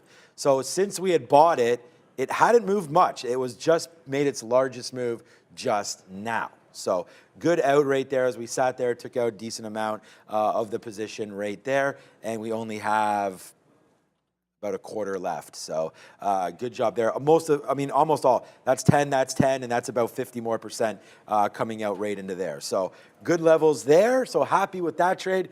Microsoft comes out, Google stays in, and let's go with something else. Okay, so what else you guys want to talk about right now? The Russell 2K, what? The IWM is up 5%? IWM, is that true? That seems a little bit high, but there it is, correct. Thank you so much for that one. Professor Love, wow, what a day. The more and more I do that market recap show, the more, and I'm so stupid because I don't know if this is going to extend out, probably not, as I want to talk about it. Let me just do it on another chart here. These ETFs, there's an ETF for IWM. So this is the Russell 2000. What you're actually looking for here is look at this bottom. I mean, now you've just gapped through that right there. But we were just talking about this the other day. This 168 level, we sort of flushed down into it, creating that low, and then it's just been off to the races as that 168 held yesterday, and wow, up to 177. That's why I'm a little bit amazed, because we had talked about this and that 168 level and that bump up, and we also did talk about, remember yesterday we had all the stats for you. We had Cortland Sutton. We talked about that with I'm gonna show it to you right now, right here, if I can find sort of the stats that we were talking about. We gave you guys all this yesterday. Here we go. Let's how do I open this up again without blasting my WhatsApp? It doesn't matter. We talked about Cortland Sutton getting that anytime touchdown, which he did, plus 240. Congratulations, anybody had that one in the gambling side of things. But wow, this just reminds me, because we were talking about IWM as well. So anyways, big move today in this market. This is the small caps, which kind of makes sense. Small businesses will be affected more by a steady rate cycle than these major cap names. So as the market starts to go back up, and we get CPI closer to that 2%, as Frank talked about, does help these smaller companies for sure. So a nice little move up there on the IWM that was getting crushed this year, basically, and relatively underperforming, of course, the NASDAQ. Yeah, there it is. Yeah, you're welcome, Tom's Trade. It was another one. That Cortland Sutton, plus 240 on that. And once I get it, Here we go. Open image in new tab. All right, did that work? Yeah, here it was. We dropped this yesterday. There it was right there. Cortland Sutton to get the first touchdown and the last touchdown, but it was right there. The anytime touchdown score for Cortland Sutton. And here was the other thing that we had. And again, just join me every single time on the market recap. I'm going to try to have a play for you. And I think, honestly, I could do a podcast about sports and fantasy and gambling and all that stuff too. 1, 2, 3 touchdowns, right? First 3 games, a touchdown in each game. Took a day off, touchdown, touchdown, off, touchdown, no touchdown. I thought yesterday in Buffalo would be a little higher scoring than it was, but Cortland Sutton definitely cashes with that anytime touchdown bet. So thanks, Tom Trades, and for everybody else. But right now, we're just watching out. Look at Google bouncing off VWAP right now. I'm debating taking this trade here on Google to the downside. Is Microsoft, what just happened there? Up to 371, look at that. Yeah. Still marching here is Google. AMD is the missed trade for me because I did have the short but don't have it anymore. But yeah, we're going to have a good day here. Yeah, definitely on watch for a lot of these names here. Fighting the short a little bit here on the TQs, just in and around this level here. Oh, we did break that 15.9, and yeah. So, but we keeping the stop real tight there. Kind of not really trying to clip these tops as per se. But I saw in the chat that some of you were talking about Block SQ today, and yeah, some crazy move there off of that. Again, it seems as if it's just more of that CPI kind of catching on to some of these names and really pushing them further to the upside there. That 50 mark was definitely very interesting last week, and we broke through that using earnings and then kind of came right back in, hold through this, what is this, 48-ish level, kind of consolidate, and we're just pretty much stepping up now. So this earnings reaction high kind of being here at that 53.5. You can see that 53.5 comes in once again here last Thursday, and then we catch a little bit of a sell, but when we finally break back above this level, kind of using that CPI as a catalyst to push us through that double top resistance here on Block, and then what you do after that is you only hold VWAP and continue to the upside there. So that's a solid look on Block. I did not have it on my radar today for sure, but those of you that did, definitely a solid move off of an earnings high break continuation. When you pull back into VWAP and hold, you can see this is also a little bit of a multi-week break back up there on Block when you push through that 50, 55. What's going on, Sean? Deep in thought. Deep in thought. Yeah, yes. No. What I was deep in thought about was, have you been watching Disney lately at all?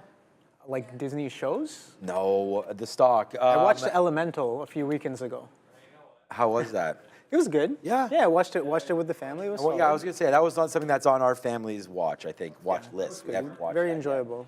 No. I was sort of talking about the move. I wrote down Disney was a buy on Monday at 80. I have the sticky note right here, 86 or whatever on this pullback in. Look at this level here for Disney right there. We were right there. We pulled back, and I was like, what? Off their earnings call, went up to $90. We pulled back into 88, 89, something like that, and now you're taking out 91.50? Oh, my God.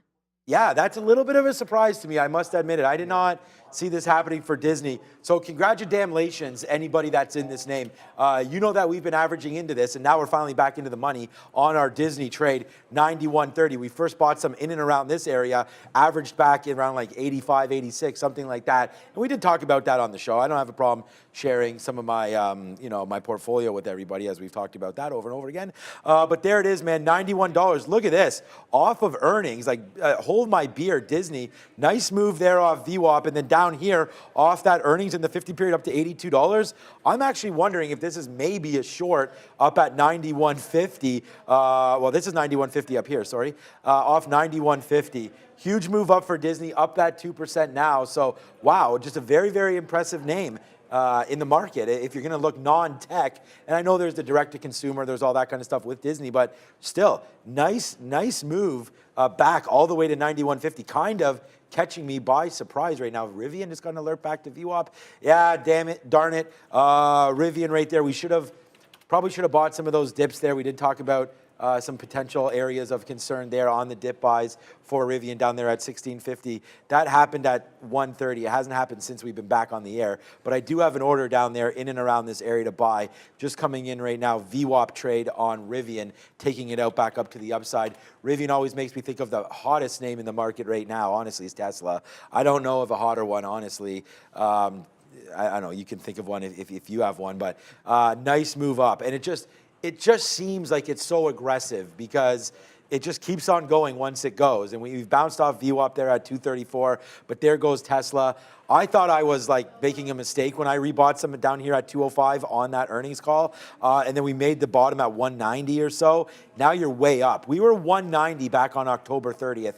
Now you're 237. So all hail Tesla here, as I know there's some podcast talk and whatnot with Rogan and stuff like that. So we'll hear more about what's going on with Tesla. But for right now, it is really hot fire, taking out some of these highs.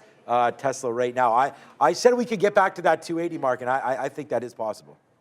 Yeah, I got stopped out of that TQ there. Like I said, I'm going to keep it tight. I'm not really trying to catch the tops there, but kind of every kind of reason to sell, I am kind of selling into it. Maybe not the best way to do it. I do kind of want to wait for that right side to come right back in. That 15.9, we're still teetering on top of that right now. We did finally break that level, but only about 20 points to the upside. We kind of talk about how we were pushing levels like only about 20 points consolidation on the first test of that 15.9, and then we finally break that 15.9, and then we slow down and stop about 20 points away from that whole number right there. So let's see if this TQ short can potentially come right back in here as that pop. If we come right back down, I'm looking for that failure to follow through. But again, I'm going to be as patient as possible right now, waiting for that right side to come in, as we are clearly fighting a lot of the trend, the sentiment, the market pressure.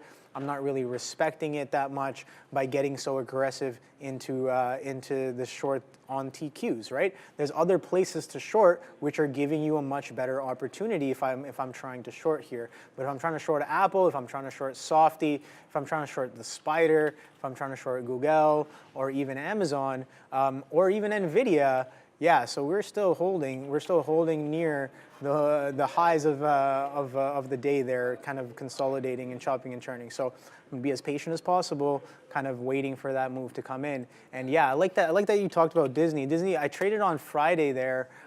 Disney was a great short off the open, kind of an earnings day 2 move, instantly quadrupled to the downside here. Didn't really hold it for too much, as I covered right into this 89, but it gives you that 87 later on. A little bit of a mistrade there, as I didn't stay involved. But as of right now, this hold on top of 91 is very, very peculiar, as we've ripped right back up, and now you're holding above this earnings day 1 consolidation above this 91. Again, this was a strong reason to sell for me into the 90s when we broke below this 91 and failed to follow through the 91. But now, when we're gapping up and we hold consolidation above 91, that's definitely perking my ears. And you know what? I'm going to write that down, actually, going forward this week, that Disney held this 91 that peculiarly. So maybe poised for a continuation move, as Sean was pointing out there. We have kind of bid up quite strongly off of this accumulation kind of down here in the 80s. You kind of come in, you fail to follow through too far past that 80 mark over the past couple of months, and then you rip right back up into some previous earnings levels here, using a little bit of pressure from this earnings as well. So a little bit of a pullback here happening on the TQs as well as the market here. And again, before getting involved, I want to see what we do with this previous high that we had, right? 43.16s, 43 teens-ish. If we're going to come right back down and use that resistance as support now to carry the move forward, I definitely do not want to be involved in the short for that. But it seems as though a lot of the times when I get taken out right into the capitulation. And I don't know how I want to be using that information, Sean. I think I'm just holding the bag a little bit too long there. You were talking about kind of Michael Burry holding on to some of his positions, but he's definitely in a much better position than us, where he can hold the bag a lot longer and a lot further against him than a lot of us really can. Yeah, and we should probably state that, as it is pretty important to understand that Obi and I are trading on a prop floor. So when you're seeing us putting on some positions right now, we do have to clear them out by 4 o'clock, and if not a little bit earlier than that as well. So as those imbalances come out, and those of you that have watched the show know about the imbalances, and when Obi and I talk about those, and you're going to see those come flying through pretty soon here on the closing show, and I will discuss that in just a couple minutes. Thank you, Tisha Perkins, out there. I saw that super chat just fly in right there, and I want to thank you for it. Can I go over Air? So Air right now, that's Real Tech Corp. So we'll find out more about it. It's a super low float. It's only 5 million shares. I think you had mentioned there about a reverse split, I think, on that name. So again, like $12 all the way up to $600, and then all the way back down. So Brennan's sort of looking into it. He actually didn't see that much about it. What was in your super chat there? Can you cover Air? So let me know, Tisha, in the chat if there's anything more specific about it. I don't really know, other than it's a super low float name with only 5 million shares and already done 23 million. So it's turned over 5 times, bouncing off this $12 mark. I think this looks like great support. So sometimes when you're not sure about a stock, you just kind of want to go over things that you're comfortable with. And for me here, I still think 200 period, $12. Good. That looks like it's holding, right? So then you have that's a good sign. Then you have $11 is where the VWAP is. That $11.25 looking pretty good now. So although it's pretty dangerous with a 10-cent spread, which is probably why I'm not super excited to trade it here, I still think that there are some support levels. That's looking pretty good. It's a 5 million share float. So I don't know. I'm still looking in the chat if anybody knows more about this. I don't mind talking about it, but that is what it is. There's another name on there about Peloton. We could have a quick look at that name as well. It's too bad that we got stopped out of that that Microsoft, and we didn't really get back into it. But the one thing that we have is still this Google short. This name is really printing downside right now. So this has been a really great short for me here to close the day, basically, on this trade. So let's see if it will continue to be a good one. Nice move down there. Fisker with a nice move as well. Oh, by the way, Shopify. So this one was another long today that we had at $65. It's now at 66.11, so yeah, it is a dollar club. But the best trade that we got out of was 65.80 right there. We made it an 85-cent club. But it is now a lot higher, Shopify. And again, it's playing the strength. You just talked about that, looking at the trend and going against it or for it or whatever. Shopify today, huge move up that 6%. Nice little candle there. I waited. This is actually a Brian Shannon play that he told me when there's a gap, wait for VWAP. So right there, came into play right there again. You could have had it early. I never take it right off the jump, but there it was again. And we sort of suspected that VWAP would hold, and it did that all the way to the upside to where we are right now. So make sure you do join me tonight with Brian, and we will go over everything. So yeah, that's going to be another level there to look at. It's Brian Shannon. It's some VWAP talk here today, and I'm excited to have him on the after show. But that's a good trade there for Shopify, by the way. I know I hovered over Peloton. I'll take it over to you in just a second. Mm-hmm. Wow, what a move up for Peloton today. It's just a lot of these names, guys. A lot of these names are getting spiked up just because of share floatage, how low we were, and if these rates aren't going anywhere but down, like we saw with the IYT today, that's the transports, and then right here into the NASDAQ, we have the 30-year Treasury. Let's just see what that's doing. Here's IYE right now. A dollar sign, I wrote it down, TYX, because it was something new here for me on eSignal. Downside move today in the Treasury yields, right? So we had Frank talk about that with a bad day in the dollar. So that's going to make a little bit of a difference for a name like Peloton, definitely catching the fruits of low rate labor. So that's a nice move there for Peloton, up 15%. I would still say you fade all of these guys. Honestly, the NASDAQ is being rallied by the big names, Tesla, Apple, Microsoft, all of that. Peloton, you see the IWM up 6% today. Just be careful with this, as it's, you know, this could be a short. I don't think this is necessarily the start of a bull run in this name.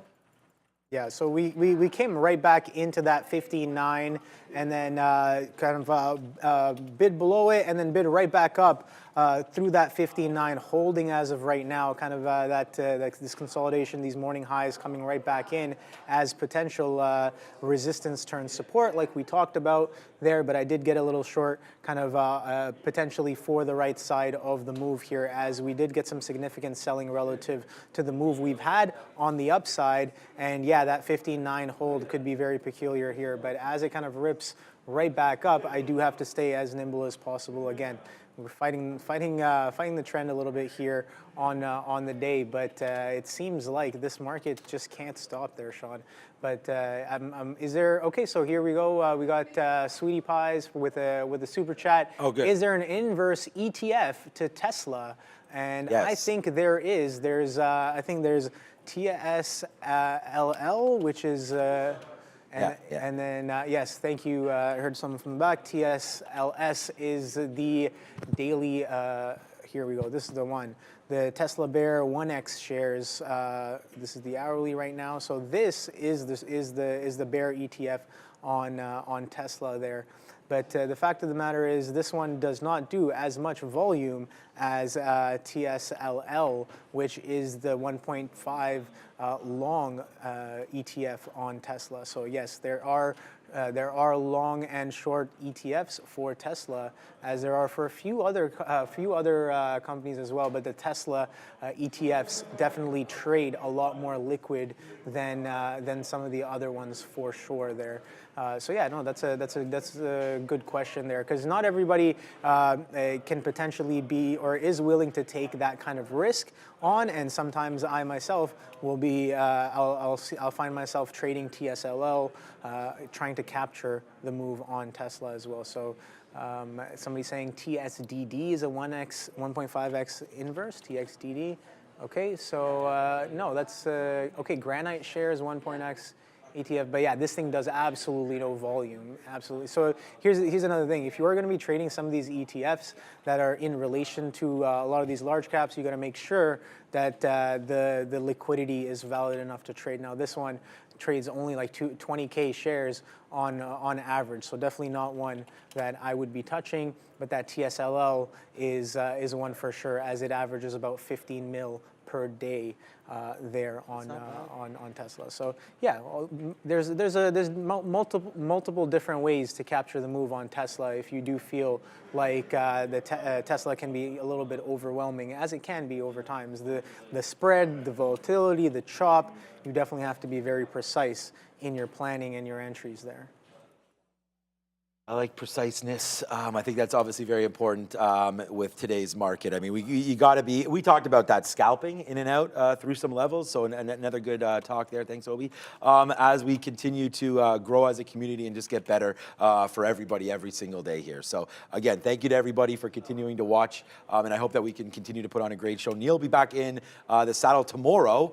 That was Yannick in the background with that TSLS. I want to congratulate Yannick. He's having a good month as well. So congratulations to him, as he's another guy that's been on our show. So thanks to Yannick there for that one, TSLL. Some of these things are pretty new in the market, obviously, as a lot of us know. So pretty interesting little look there. All right. What do we want to do? We tried. I mean, we can't just talk about our stocks that we win on without talking about stocks that potentially we haven't traded that well. And right there, PayPal today threw me for a little bit of a loop. We started to go short, and we were not far away from getting that short. That's for sure. I mean, it went up to 57.17. We got stopped out, and you can see what's sort of happening right now to that name. It's going back up to the upside right there, and then falling down again. So we tried this name there, then it fell back into 56.55. But PayPal today, another mover up 5%. And there was the short that we tried early. We got it early there. And I was like, remember I was thanking everybody? I was like, oh man, thank you so much for this great trade and everything. Well, then it kind of blew up. and started to go up to the upside. And we didn't take a huge hit. We got out once it broke 57, but that high was just 57 and change. So not a very super impressive day for PayPal on the high side, but it did fade out, and there's a 57 top. So we talk about writing things down and trying to figure out like where these trades are going to come from and what's next and all of that. And I just think that this one may be a missed opportunity there for PayPal. So we'll look at that tomorrow in and around that 57 spot for PYPL, another one there. Okay, someone just went 1,000 shares long on the SPY. Look, I think that's not bad. I mean, whether or not you're looking at the NASDAQ or the SPY, still coming into play down there at 15.9. So you're bouncing off the 50 period and now making a move up. The spider's more like this, the ES. So the ES right now took down 4,500. That's right where VWAP is.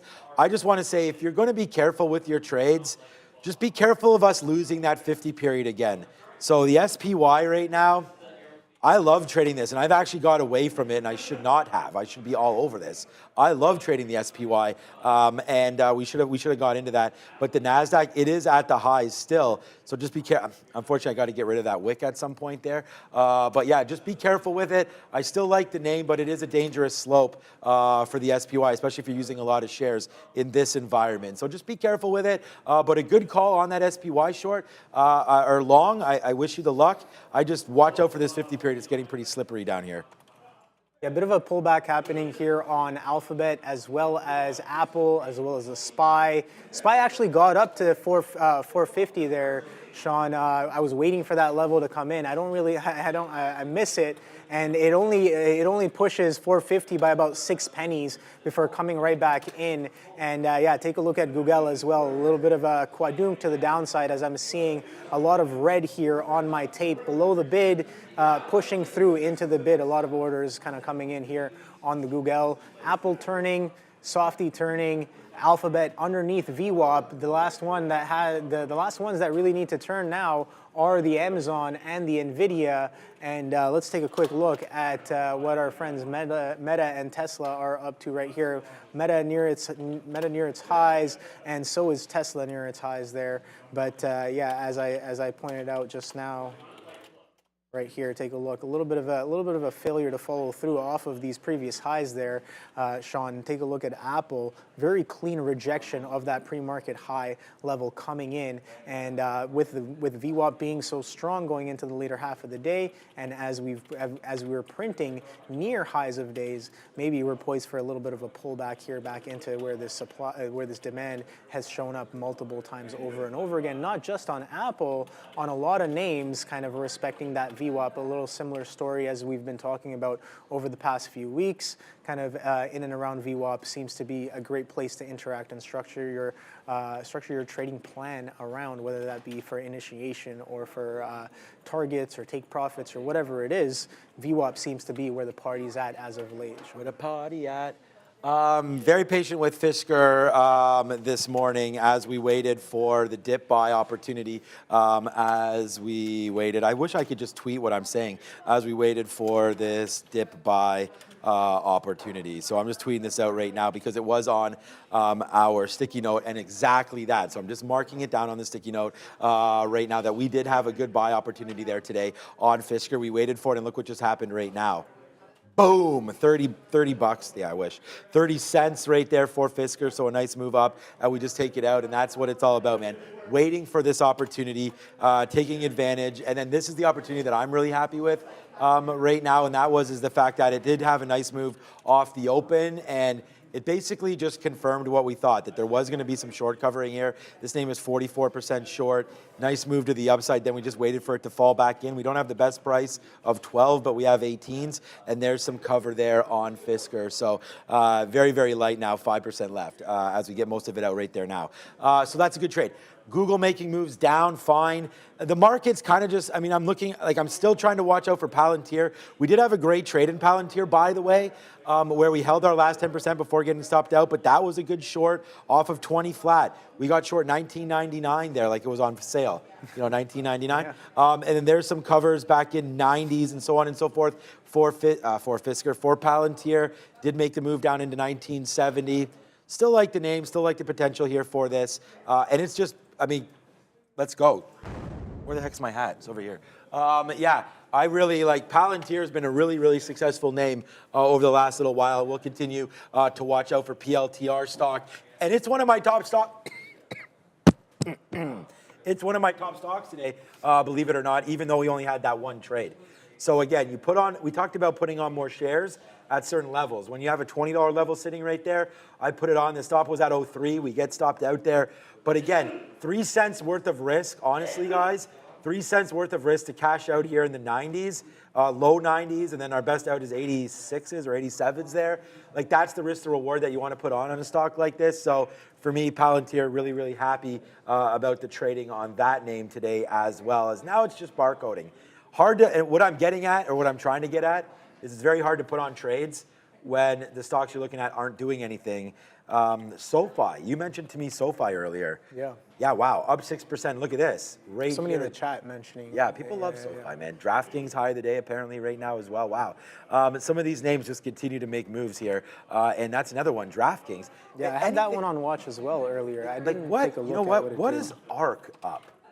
ARKK, isn't it? ARKK, is it on the Apex? Yeah, there it is. Let's see what ARK is up. There it is. Look at this, man. Very, very similar to that IWM ARK right now, up 5% plus.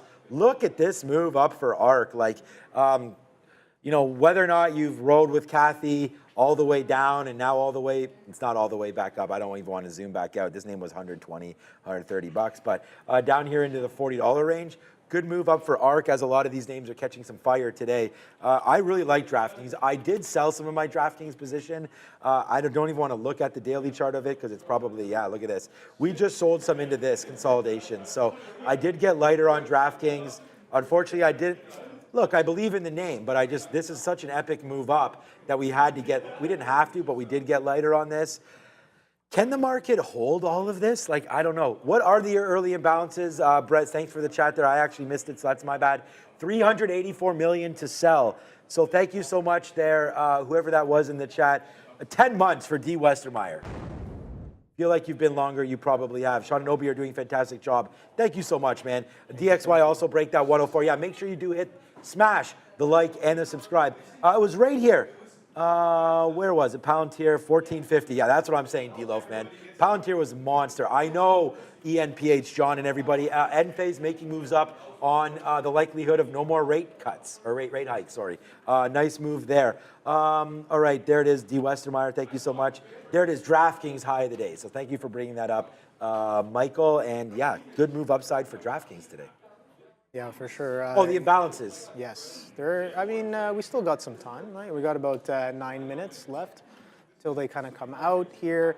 So yeah, no, I gotta be a little bit wary here of my TQ position. Don't want to be in any sort of a pickle going into the imbalances, right? We kind of talk about how the imbalances can prove to be quite volatile there. And yeah, so I'm just getting out of that position right there.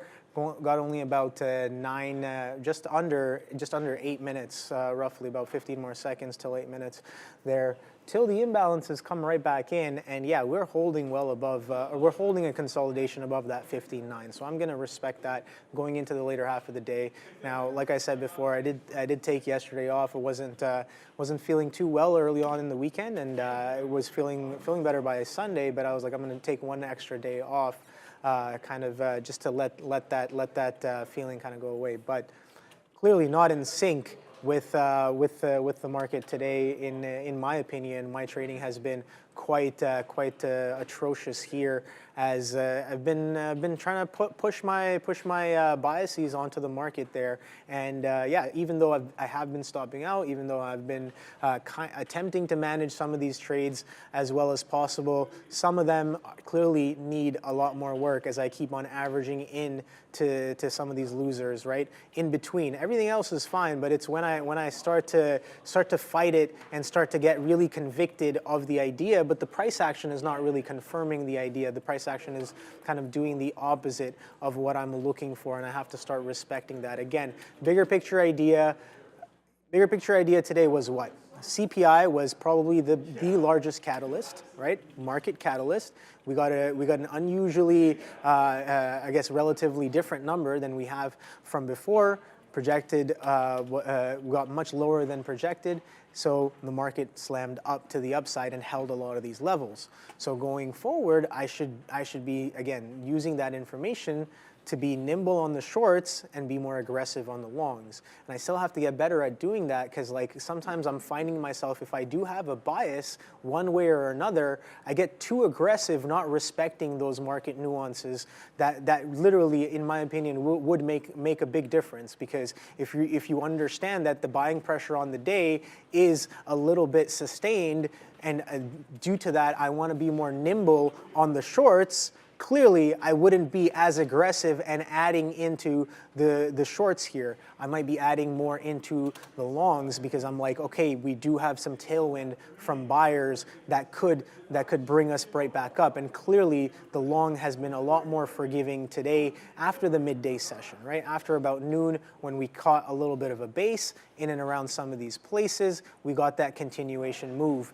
into the end of the day. And I think Sean was talking to me about this before. He's like, whenever this kind of happens, you can look for that continuation move to come in potentially. And that's exactly what happened today as we head right into power hour and Apple starts pushing for new highs and some of these other names start pushing for new highs. SPY test and kind of test that for 450 by about 6 pennies. It pushes it and then comes right back in. So definitely we got that little bit of a continuation in that later half of the day. Take a look at the NQs here. This continuation or this pop kind of comes right back in and around that 1 o'clock mark. Or is this actually 2:45? Yeah, so this is an hour delayed, I always forget. So around 2 o'clock, that bid comes right back in, and then we hold these levels that we held earlier in the morning, and then we bid right back up through that 15.9.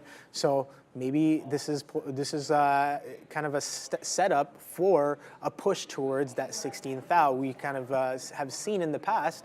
What happens whenever we rage to the upside here on the NQs back towards those highs. Let's take a quick look at the daily. Here's the thing about the daily. Here we go. So we did break a kind of a significant trend there on the NQs, and we're stepping right back up. So that 16th thou, 1650 kind of being the high, 1662.75 I have here to be very specific, and we're only about 150 points away from those highs. So this could very well come into play very, very soon, even as for this week. So let's see if this consolidation kind of this trend break really has built that pressure. Again, this trend started in July, right? So July, August, September, October, November, and then coming into November, you really start blasting and you break that multi-month resistance kind of trend, and you're getting that result of that strong buying pressure back into that 16th thou. So this definitely going forward, I got to start respecting the bigger picture move when something like that happens, specifically on the NQs. Again, it's just a line on the chart, but there's some supply-demand mechanics that are going on at these prices that one does have to respect if the action does show you that buying pressure is coming off of a trend break as well. So that 16th thou definitely in the stars coming in potentially for the near future, if we can even make it up there. We're only about 150 points, like I said, and we keep consolidating near these highs there. So this week is definitely going to be interesting there, Sean. I think it's been a very interesting week already, and we're only midway through. I mean, it's tomorrow. All right, let's go hear a little bit more about IG. Brought to you by IG.com. Trade Forex pairs like Euro USD with spreads as low as 0.8 pips and zero commissions at IG. Terms and conditions apply. So there you go. That's Frank Caberna and IG. So thank you so much to Frank and to IG. Go check them out whenever you guys do get a free second. So that was $385 million to sell on the imbalances. We didn't get, first of all, I just put a bid on Google. If we can get $1 on this, we just put this trade on. If we can get something down here to 134, we're taking that and running So we don't really want to be in too many of these things heading into the imbalances. And again, what they are, these are market on close orders. Right now it's 385 to sell, as Brendo mentioned, and then at 348, or 348 now, at 350, we will get those imbalances to come through, and then we'll see. Looks like it's a downside push for now in this market. So we'll see if that can hold on. Obi in no positions. And then I'm in Fisker. So Fisker, again, a good trade for me today. This may be the trade of the day for me just because it worked out so well. We'll talk about that on the recap show where we have Brian Shannon coming through again to talk about, he wants to talk about some cardinal rules that he has and then some early trades that he made today. So that should be fun with Brian coming through. But this is what we're talking about. These orders are going to hit. Oh, what I want to talk about was we're basically out of Fisker right now. We got some out at 327 there when it broke through, or 328. Nice downside move. But these are all getting paired off. So once it comes out at 350, you'll see the NASDAQ names. And today, although both markets leading the way, NASDAQ, actually it's the NASDAQ that's up 2.2, the ES up 2. So we'll watch the NASDAQ. I like to watch that a little bit closer than the ES. More names that I'll trade are in the NASDAQ than in the ES. Well, they're all in the ES, but NASDAQ obviously a little more weighted towards my style of trade. So we'll get ready to go with that coming out now in just 30 seconds. We will get a brand new update. So I'm going to close the broker side, just go like this. So we only see NYSE and NASDAQ now because, again, the broker is an early look onto that. Wow, Palantir, man, 20 bucks, great trade there. We saw Coinbase today moving around a little bit on some BTC news. 92 bucks moving around for coin. There's the move down. Here's the move right back up. All right, with just a couple seconds left, we're going to find out what hits here and what doesn't. We're in Google. Ooh, we're bidding right here for Google right now. Should we get it out? No, let's hold it for a little bit. I was bidding 11, so we are very, very close. Here we go. There it is. Nice little move down for Google. Yeah, buddy. Nice move down for Google into 134, breaking back lower right now. As the NASDAQ starts to come down, I'm going to assume, let's just bid this out. Bang, we'll ring the register. Let's go. Spin it for your boy. Right there, 134.02. We are now out. That's $1 there on that move for Google. How you like them apples? Boom to boom, shoot. Bang. Move down, downside right now. Nice move there. Fisker on the way back up. This might be a good opportunity to get out of some FSR, baby, as well. But what is the number, Brendo? It is 1.2, not a milli, a billy to sell right there. Shout out to Lil Wayne right there. But nice move to the upside. Hilarious when I saw Taylor Swift singing a milli at Teen Choice Awards or whatever it was. Brendan's like, what the hell are we talking about? But there it is right now. We'll see if we can get out of some Fisker and Google. Well cooked, man. It's going to continue to go down, but that was a great trade there for Google to end out the day. So a couple good shorts in there on Google. Wow. Really great day. Thanks, Obi, for joining me one more time. And yeah, Google. Yeah, this may be your trade of the day. I mean, average there, why not, baby? 135 down in, cover 135, or 134, 135 again, cover 134. We should have taken out for 20 cents, but is what it is. It's Google, and we like it a lot. Yeah, it's coming down to that 133.5. We talked about that kind of area of support, and it took all day, and it comes into that key area in the last minute, in the last few minutes there. But yeah, that 135 short was definitely kind of an area to sell there. I did piece out of my longs right away going into the number, but clearly we were definitely a little bit there in the right position for the imbalance as the strong selling comes right into the move there. So yeah, it is what it is, man. I just gotta manage a little bit better in the morning session so that I can continue to manage as best as I can going on into the later half of the day there. But yeah, looking at these imbalances, I don't really see anything that is of concern or of notice here.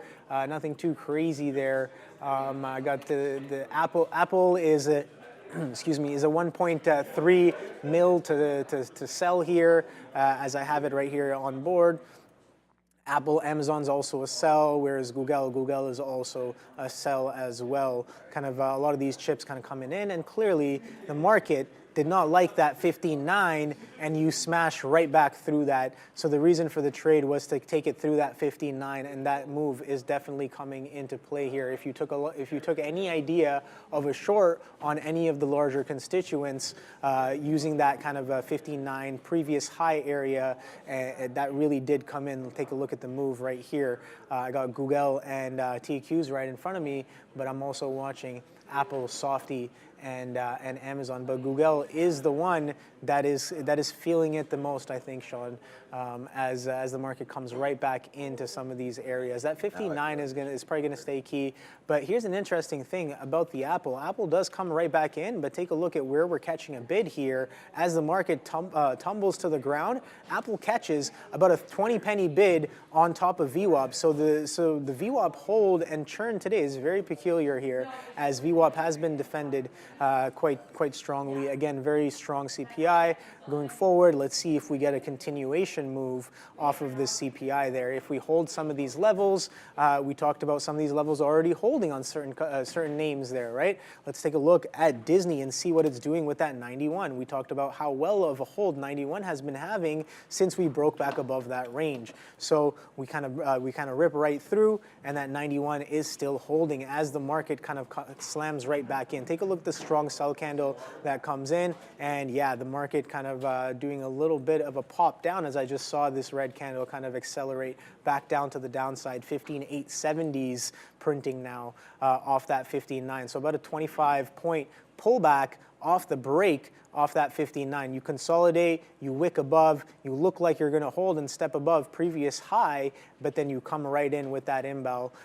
Some of these other tickers showing you the signs of weakness before that imbal kind of really comes in and clocks in the sell for the move back down. So going forward, I think I definitely have to be keeping these things in mind for the rest of the week, right? So keeping in mind that some of these names have been strong, we are rejecting off of some other key levels, but 4,500 still holding, 15.8 still holding, 15.9 very interesting, and that 43 on TQs as well. Little bit of a churn and a chop, but we've only made relatively higher lows based off of that CPI move. So maybe this consolidation here, 42.20s going forward, I'll definitely have to keep that one in mind.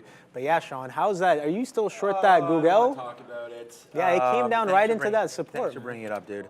No, look at this thing tank. We got out at 134, and why did we do that? I mean, honestly, for me, guys, it's pretty simple. It will continue to be pretty simple trade. And that is just that it hit this bottom of the day. Coming out before the imbalances, I mean, I'm just here to tell you that there's a lot of days where the imbalances are great, and there's some days where they're not. And today they were great for the short. I had no idea that number was going to come out 1.2 billion to sell. That's exactly what it did, and it cratered this. So once it came out, I kind of took advantage of that move. Didn't really look into it enough, so here's the imbalances there. You just mentioned Google was a sell. You know, could have identified that a little bit earlier and hit that and maybe held it. Again, kind of sucks, but at the end of the day, I was just running over there to prepare the market recap show as well. So what am I going to do? That's an out there, and I just have to deal with it. So that's good. Too bad, unfortunately. But, I mean, too bad. I mean, are we really doing something that's too bad when this guy's in the building? I mean, it is what it is, and it just sucks that sometimes, you know, that little plate of money could just have a couple more stacks on it. But we are completely fine with it. We are ending the day at our highest spot, so absolutely nothing to complain about. I just saw Intel right there with the buy. You can see Intel's really, really sharp today. Nicely done, up to 40 bucks. Oopsies, where did that go? We just clicked off of Intel there. You know, 40 bucks in its sights, probably hitting that tomorrow. So nice move up there for Intel today, needless to say. We'll wait for $40. We'll wait for that tomorrow, Obi, when that one does come through. So before I go over to the desk, thank you so much for everything today. And again, good trading by you. Obviously, you nailed some of those Google levels. That's really important. And thanks for all the explanations that you continue to do for everybody. So again, Obi's only a year here or less? Just over a year. Just over a year here. So Obi's definitely learning with all of us as well. And so I can just even see the growth in his explanations and reasoning, even just in the last couple months. So, all right, it's 3:57. Do you have the countdown on there? Yes, I do, right here. Okay, All so right, cool. don't hit it yet. Yes, at 3:59:50, hit it. We'll get a dare or a cat to ring the bell. But I'm going to say to everybody, join me for the after show. We have Brian Shannon coming. He has a couple key plays about CPI and what he was looking at when that came out. So a couple pre-market trades, post-market, so on and so forth. We will talk about that. But this was a crazy day, Adam, to lose. I'm really happy to be here with everybody. And, you know, thank you so much for watching. And I'm going to throw it over to you, Obi. I'm going to head over to the desk with only 2 minutes left. Yeah, thank you, Sean. Again, it's always a pleasure to be on the show, and yeah, thanks for watching and spending your day with us here. If you've been here all day, again, don't forget to kind of hit that like and subscribe, because so we know that you're there, you know. So, but yeah, crazy moves there. I think. I'm not too happy with the trading I've been doing. Sure, I can understand the explanations getting better. I am getting a better understanding of a little bit of market structure with the time that I've had here on the floor. But again, lots and lots of room to improve. Definitely nowhere near where I'd like to be. So that's, again, it's a work in progress. We will get there. It's a matter of time and effort, and I'm definitely putting in both of those. So just got to start managing some of these losers a little bit better, right? I always say this. It's like sure, you can know how to make money, how to lose money, but keeping the money that you've made is definitely the much harder task at hand. And it's kind of one of my main struggles right now is just keeping some of those losers nice and tight, right? Sure, we have some decent winners every now and then, and that's perfectly fine. But when we do have losers, are we managing them well? Are we using effective position management strategies or even account management strategies to kind of keep ourselves in check there? And with only about 10 seconds and Adara at the bell here and the tape speed speeding up, let's count down to the close right here. 9, 8, 7, 6, 5, 4, 3, 2, and 1. There we go. Thank you. Again, what a wild day here. We close.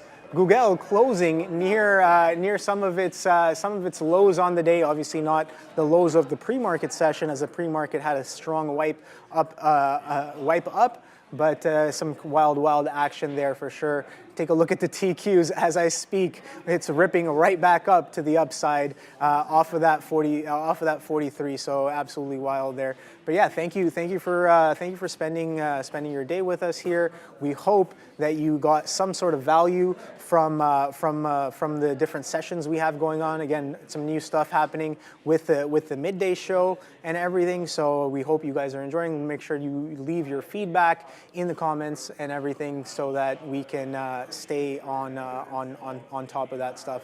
But without any further ado, I'm going to pass it over to these guys at the big desk, and we shall see you guys tomorrow. Are you guys ready over there? All right. Take care, guys. Thank you. All right, this is your market recap show. Thank you so much for staying late. Traders stay late, and you're now staying late with me. The market's closed. I don't like that news, but hey, we gotta have lives outside of the market. And if you have a life outside the market, hopefully you are invested in this market. A little birdie just told me in my ear, guess how many days in a row NVIDIA green? 1, 2, 3, 4, 5, 6. If you said 10. You're right. Right there. Nice move today for NVIDIA. Come over to my screen real quick. We are going to go over the sector recap. Very excited to have Brian Shannon on board today. If you're invested in commodities such as energy today, I guess energy, oil and gas, why not? UNG down. Look at this beautiful board. I really like this market board, a sector recap board, when we've got severe green. This is my favorite color of green. It's a forest green. Evergreen. It's evergreen, yeah. Fabian, I'm trying to run a show here. All right, so This is why we do this, man. We're having a heck of a lot of fun. The real estate sector today, XHB home builders, nice move to the upside. Why? We had Remax report a notable 21.6% increase in franchise sales for the third quarter, closed 45 sales compared to 37 in the second quarter. So that's a real nice one. You also get a general up feeling off that CPI print that maybe rates are starting to come back in a little bit, which is great for anybody looking to grab that mortgage, refinance, anything like that. Hopefully the year of the rate cut happens in 2024. We had Frank Caberna on. Make sure we don't rewind this yet, but make sure you go back and watch at 2:45 as Brendan and Frank talked all about rates, the DXY, CPI, future data points coming out for us as well. What a great day it was for CPI, well, for the markets and for CPI as it gets closer to that 2%. Look at the NASDAQ, man. Not only we waved the all clear down here a week ago Tuesday when we had the Fed, or Wednesday when we had the Fed come out. And I always like to not really worry too much about what the Fed says, but what the market reaction was to it. We saw them strike down a couple key words in there. No longer worried too much about the financial situation of banks. We've seen banks hit the upside there. You've seen KRE. Look at KRE today. Oh, this index, this ETF only closed up 7.3% as we talked about Bank of Hawaii with a nice move back up, recovering. That's BOH, isn't it? Isn't that what it is? Yeah, Bank of Hawaii right there, making that recovery. Unfortunately, we had some pretty disastrous moves over the summer, but there it is, making some new waves higher. Also, Western Alliance, not actually moving up too much, just 10% today. Western Alliance coming through, looking to take out that $52 spot. Look at the bounce off this 40. Some real nice moments here for the banking sector, as we do not have to worry right now too much about loan destruction or anything like that. If it comes back in with some of these rates, we're looking for some higher plays coming through on regional banks. Consumer discretionary today, real hype. Look at Home Depot. Home Depot reported a sales decline of 3% year over year, but the idea was the EPS 381 beating 358. Home Depot today up 5.4%. Real great. We're still going to wait for data and so on and so forth to come through with their earnings report. Oh yeah, and by the way, we are watching out for all of this on the Benzinga Pro platform. So any news that hits in here, we'll get it. We'll get the earnings report, and we do have this scanner hitting right now. We got to push play on this to get it going. Anything that hits in the aftermarket will show up here. We do have Air. We talked about that a little bit today. Alphatech, nice move to the upside today, only 114%. 5 million low floater. This name could also move in the aftermarket, so we will keep our eyes out for that, and we're waiting for data. That number not out, or that name not out yet. DADA with their earnings report. Watch out. Here's the 1 minute chart. I'm actually going to change this to like a 30-minute, give us a little bit more of an idea as data, this Chinese tech company been hit to the downside. We'll wait to see on that report. But hey, what are the winners today? Okay, SMH, like wow. I am really, honestly, the calculations going through my mind. We bought this name at 140. We talked about it here on the show over and over again. The more I do this show, the more I realize how smart some of these CMTs are. We're going to get one on very, very soon with Brian Shannon. That 200 period moving average, look, a lot of the time you get caught up in rhetoric, right? Like, hey, AMD didn't report a good quarter, so let's see where it goes. Well, it went to $94 and now it's at $120. Look at this bounce off here. Don't look at individual names sometimes. Look at the ETFs, and this is a perfect example here with SMH. What about Micron, TSM, NVIDIA, SMCI? What about SMH? Right back into the highs of the summer again. Nice little recovery for that name. Now taking out names and numbers as NVIDIA goes 10 times. 10 straight days. Although I see a red candle in there, but that's okay. 10 straight days up for NVIDIA, taking out its closing high, or trying to anyways, of 504 or change. I thought we had that report 502 and change was its closing high for NVIDIA today. Look at that, 497. What a great day for NVIDIA. We still will look to fade that nasty 500 level tomorrow if it comes into play. I'll be there for it. NASDAQ, nice move up. We talked about that. The FXI, China, all cap China name, large cap making the move up to 2664. Nice move there. And again, the Home Depot was just really nice number there. Forecasting sales decline of only 3 to 4% with an EPS decline of 9 to 11%. The numbers don't look great, but again, with that all clear sign today with CPI and that huge move, we are going to get, like we mentioned here, we're going to get Brian Shannon. He wants to talk all about this little move here that happened in the pre-market on the ES and on the NASDAQ. There it was right there, bouncing off the 50 period. Nice move up to 385. The NASDAQ today up that 2.26%. And what a great move it was. Big time movement to that downside coming through. I did want to show you Brian Shannon's tweet here just real quickly as we go. Oh, thank you, Brian, for retweeting that as he comes on the show. Here it is right here. Overnight range. He's going to talk all about the VWAP and the spiders, and I think he meant triple Qs, but the Qs as well coming through there. And I want to talk to him about some of these cardinal rules. Never initiate a short swing trade when the 5-period DMA is rising. 10-minute chart on the left. So we're going to talk to him about some of these rules that are going to come through for Brian. So I feel like when we're sitting here as traders, we always want to make sure that we have rules. Look at that board. We want to talk about some of the trades of the day that I had, including Shopify, including that great Google trade that we had a couple times. Look at that collapse in Google at the end of the day. Let's go to a 1-minute chart. Goggle? G-O-G-G-L. We need to what? G-O-O-G-L. Let's have some more vodka. All right, need to get some water going through here. I mean, I don't know if you guys follow the show. I'm live on the air at 8:30 every single day, 8:30 to 11. Did a couple of hits on the midday show, then back 2 to 4, and now with you live on the biggest and the baddest and the best recap show going. Look at this move downside for Google. At the end of the day, that market on close imbalance hit, and guess what? I mean, who would be short into here? This guy.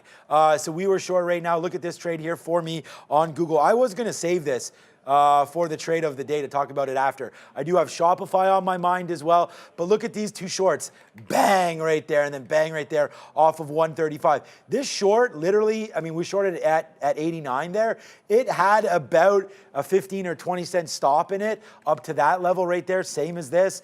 Both times cashed on the downside. And the problem is we're nervous because we got stopped out of our Microsoft boohoo on that one. But this Google trade right there, first out 75s, next out 134 back into there. Then we got that 1.2 billion share, dollar amount to the downside right there for Google, giving you that nice move back in. So again, big day in the market. Big flush down there for Google. Still up that 1.2%, but relatively weak when we had the triple Qs, like we've mentioned that before, up 2.2. Where did we close on the triple Qs? Yeah, 2.25. So Google about half of that. So let's see if there's any weakness in the market. We definitely have to find out for Google. And then on my disaster trade of the day, and it's not a disaster, trust me. I just feel bad about it. Look at this stop right there. What are you going to do? We shorted AMD. We were playing it. Then we went for a meeting. We're talking about our podcast live on Friday. So today's Tuesday. Couple more days of market recap. Then we're going to go and we're going to bring to you a podcast. Brendo and I will be doing podcast style here on Friday. We'll release it as a podcast after on all your favorite platforms, Spotify, Apple Podcast, Apple Music, I don't know. Anything that you're listening to, we're going to be throwing out a new format for you. We'll be going more back and forth, more relaxed. Podcast version coming on Friday. Hit the like and the subscribe for sure. How many people liking this? This is a little bit of a different stream right now. Let's see if we can get this to 1,000 likes. 2,400 watching. Let's get this up to 1,000 likes right now as we do have Brian Shannon in the wings ready to come on at some point soon to talk all about, again, anchored VWAPs. I got his book right here.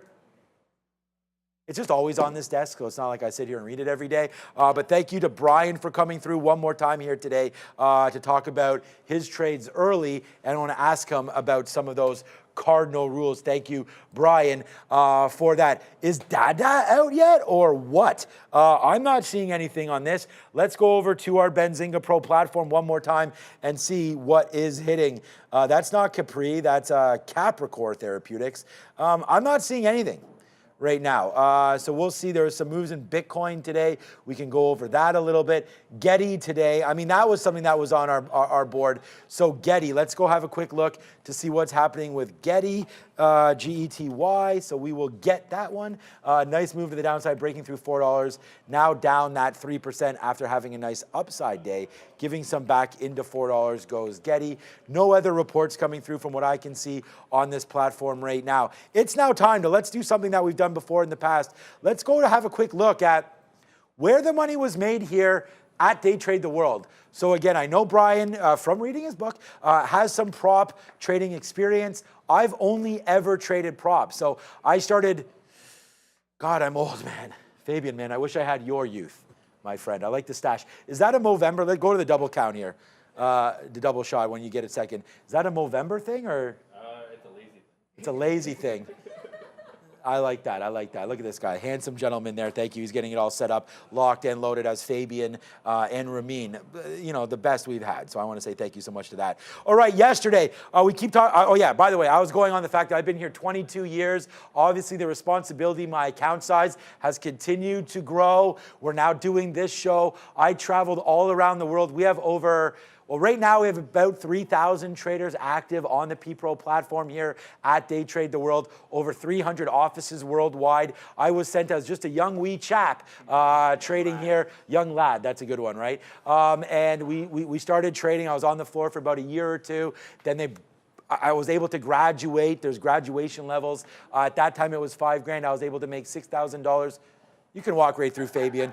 I was able to make $6,000 on my very first month, then started opening up offices, traveling around the world. When I started, we only had 2 offices outside of Canada. That was Rotterdam and Barcelona. We opened up Moscow, Singapore, into Asia, into China, and the explosion began as prop trading really did take off. And now we prop trade live, obviously, every single day. I think I had over 400 fills today, by the way, which is a little crazy, but at the same time, it's all about getting in and out and making those trades actively on a daily basis. So if that's your kind of trading style, join me every single day at 8:30. Right now, so this is yesterday's bang, nice little day here for whoever this was. $14,000 made yesterday only trading the NASDAQ. So you know that wasn't me because we will also trade some New York names. Here's New York and NASDAQ, 10,800 as we lead into that. Hong Kong, $7,400 made on the Hong Kong exchange yesterday. Like I said, no matter what. And we talked about this with Brian, actually. I think it was last time or a couple times before. We did have a Q&A with Brian. Was that last week? I can't remember. Or the week before. But again, anchored VWAP, technical trading. Someone asked him, does this work in Forex? Brian explained that his bread and butter has been with futures and with some of the equity names. But if you have a system, you can apply it to any market, right? Back test your system. Make sure that that's something that you test. Be a risk manager. Don't be a trader, be a risk manager. Let that sink in, and then you'll understand a little bit more of where we come from. Just to wrap this up, CME and NASDAQ 6,500, 5,400 here in Canada as well. Amex coming through. Look at this trader. Dublin, Eurex, Madrid, Switzerland, and Vienna. I got to take another drink here. There's the OTC pink markets. The last couple markets are always shown as extended markets. So, Awesome. There we go right there. Just for example, we don't share our nets, but I made more than $300 yesterday. I would have been on this board as well. Or maybe I am on this board. Let's just see, did data come through? No, they did not yet. So I don't know. Brian's probably listening in the background saying, what is this guy talking about with Dada? Well, Dada is a stock that was reporting today. And let me just see if it came through yet. It's another one of these names that we like to trade a little bit on the show. Not coming out yet is DADA. Wow, those NASDAQs. What a monster move here today in that. All right, we're running a little bit late. If Brian's ready to rock and roll, do I have the okay from my crack team over there? Yeah, it just means kind of like put together. It's like, it's not necessary. It doesn't mean you're on crack. Oh, but you are? What? Okay, let's not announce that anywhere, Ramin. But no, these guys. We have a lot of fun on the show, and that's what we're getting to. And we're going to have a lot of fun with this guy right now. It's Brian Shannon.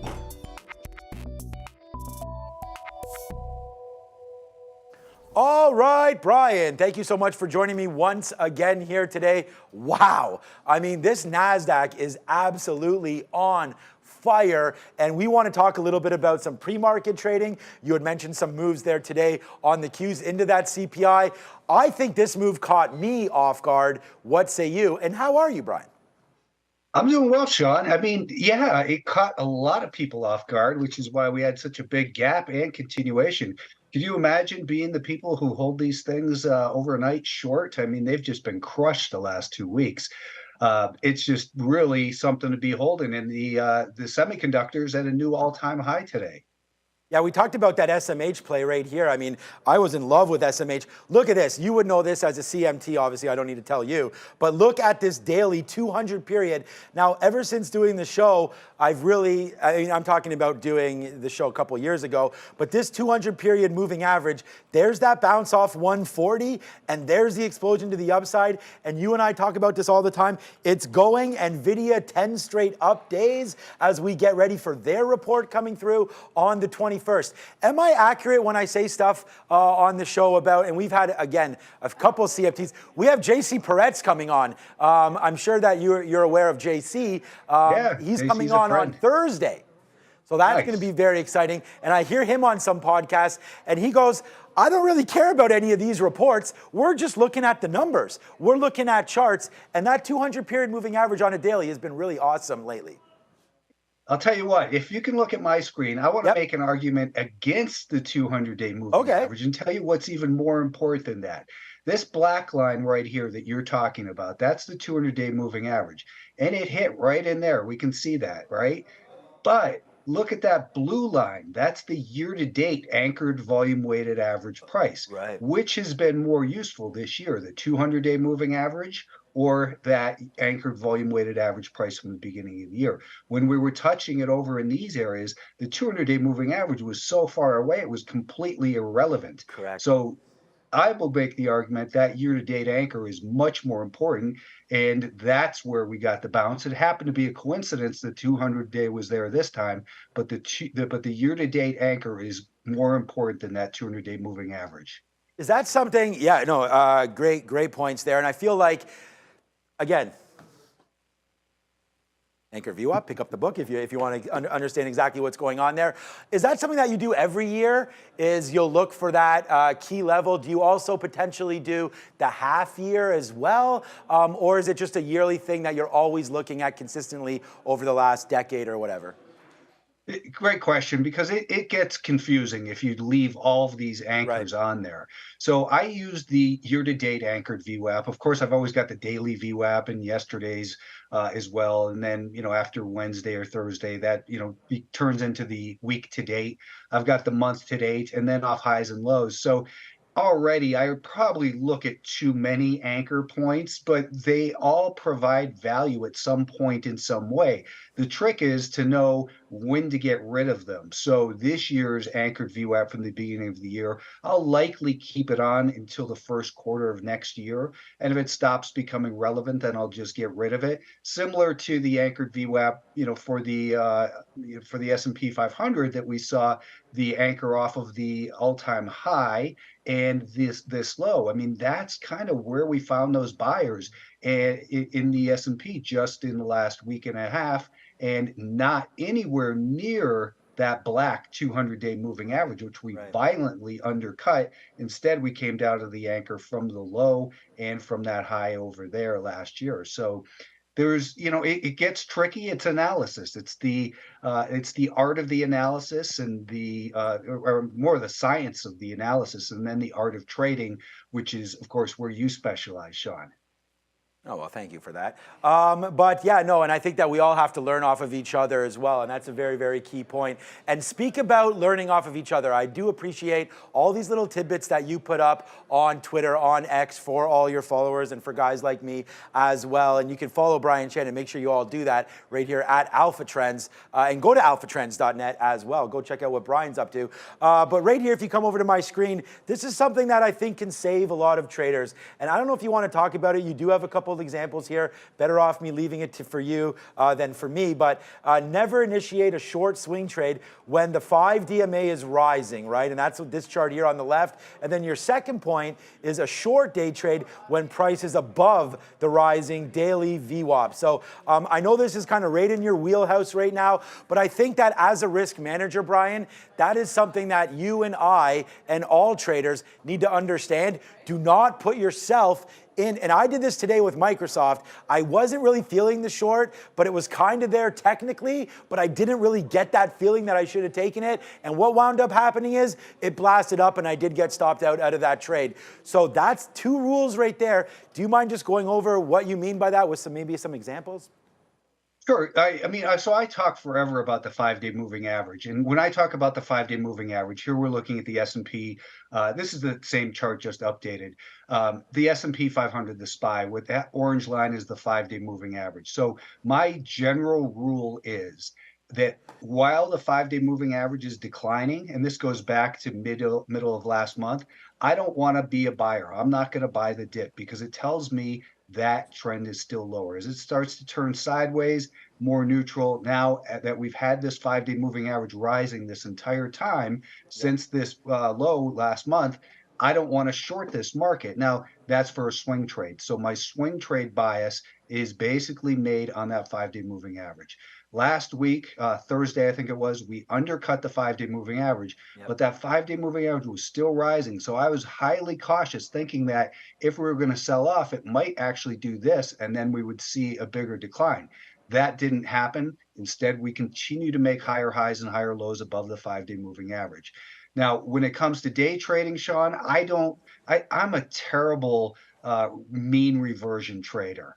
So I just look at it and say, if we're above the daily volume weighted average price, it tells me the buyers are in control for the day, and I don't want to short that market. I just have lost too much money fighting that trend. Or if we're below the daily volume weighted average price, I don't want to buy it. I want to wait for confirmation the buyers have kind of regained control on a shorter term time frame before I start buying again. Brian, one of the things that I talk about, thank you so much for that, the 5-day moving average, everybody definitely check that out with I mean, all these lines that you're drawing, they're like, I'm looking at them and I'm just like, these are great. Everything that you're talking about there where you circled out and that anchored VWAP there with on the purple on the right, absolutely fantastic. But look at this. One thing that you told me it was when there's a gap, wait for VWAP. Yeah. I mean, I like it because it rhymes, you know, I mean, I like it. Right, exactly. Yeah, so that's why it's kind of cool. You got to have fun things like that. So let's go over to my screen real quickly. Today you had Shopify. Look at this, making this move up, breaking through 62. So this is in my wheelhouse right now. We like the momentum. It's obviously up 5%, but I don't like to make trades real early. And there's VWAP again. This is just a continuous VWAP. So comes in there. It does touch it right off the open down here at 64 and change. But then once I miss the trade, guess what I wait for? It comes back in, retest that VWAP again, and then we are off to the races. I got nervous and got a piece out, but there's another piece. We get another piece out at the high of the day there. That's giving us about 30 cents. Then it continues, and then we catch that high at 65.80, giving us about 80 cents. And then look at this, test VWAP again, test VWAP again. It's absolutely amazing. And then look where we close eventually before a little bit of a move down, but that was a good trade. And I want to thank you for that, because whenever I see a big move up and people in the chat are like, Sean, you missed a trade. Shopify's up 6%. I'm just like, patience, patience. Let me channel my inner Brian, and then we put on that trade, because a guy like me gets carried away sometimes with too many positions. So I want to thank you for that one as well. Anything you're holding, you don't have to disclose all of your information, but anything that maybe you're looking for closure in the next couple days on a nice trade here? I think the market continues higher, but is there anything that you're looking at here in the next couple days? Well, I have JBL, which I'm long. If I can share my screen again, I'll show you that one. So this was a perfect one too, Sean. Yesterday, I was looking at it. I had missed it on this move right here. So what I was looking for was it to pull back in the morning, which it did, and then got involved as it got back above here. So I got involved in that at 127.80.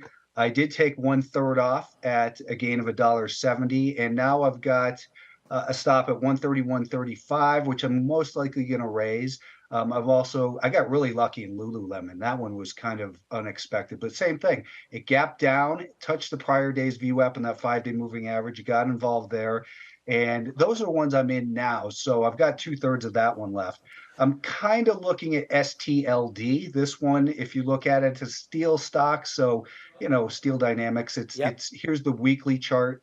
It's above this anchor from the all-time high, which was in 2023 this year, but it came down. It spent all that time under that anchor point, and now it's gotten back above it. We had this pullback over the last several sessions, and I was not buying it. I was pointing it out to subscribers. That's this big mess here, that it was making lower highs and lower lows. Well, today it made that higher low. So tomorrow, if it can pull back a little bit, maybe to today's VWAP, and then be a buyer somewhere around in this area with a stop down here, I'm thinking that this daily chart could maybe continue to do something like this in the near term. So that's one I've got my eye on, and a couple of winners. No one likes to hear about, hey, you've already bought this, it's too late. So let's take a look at STLD for tomorrow.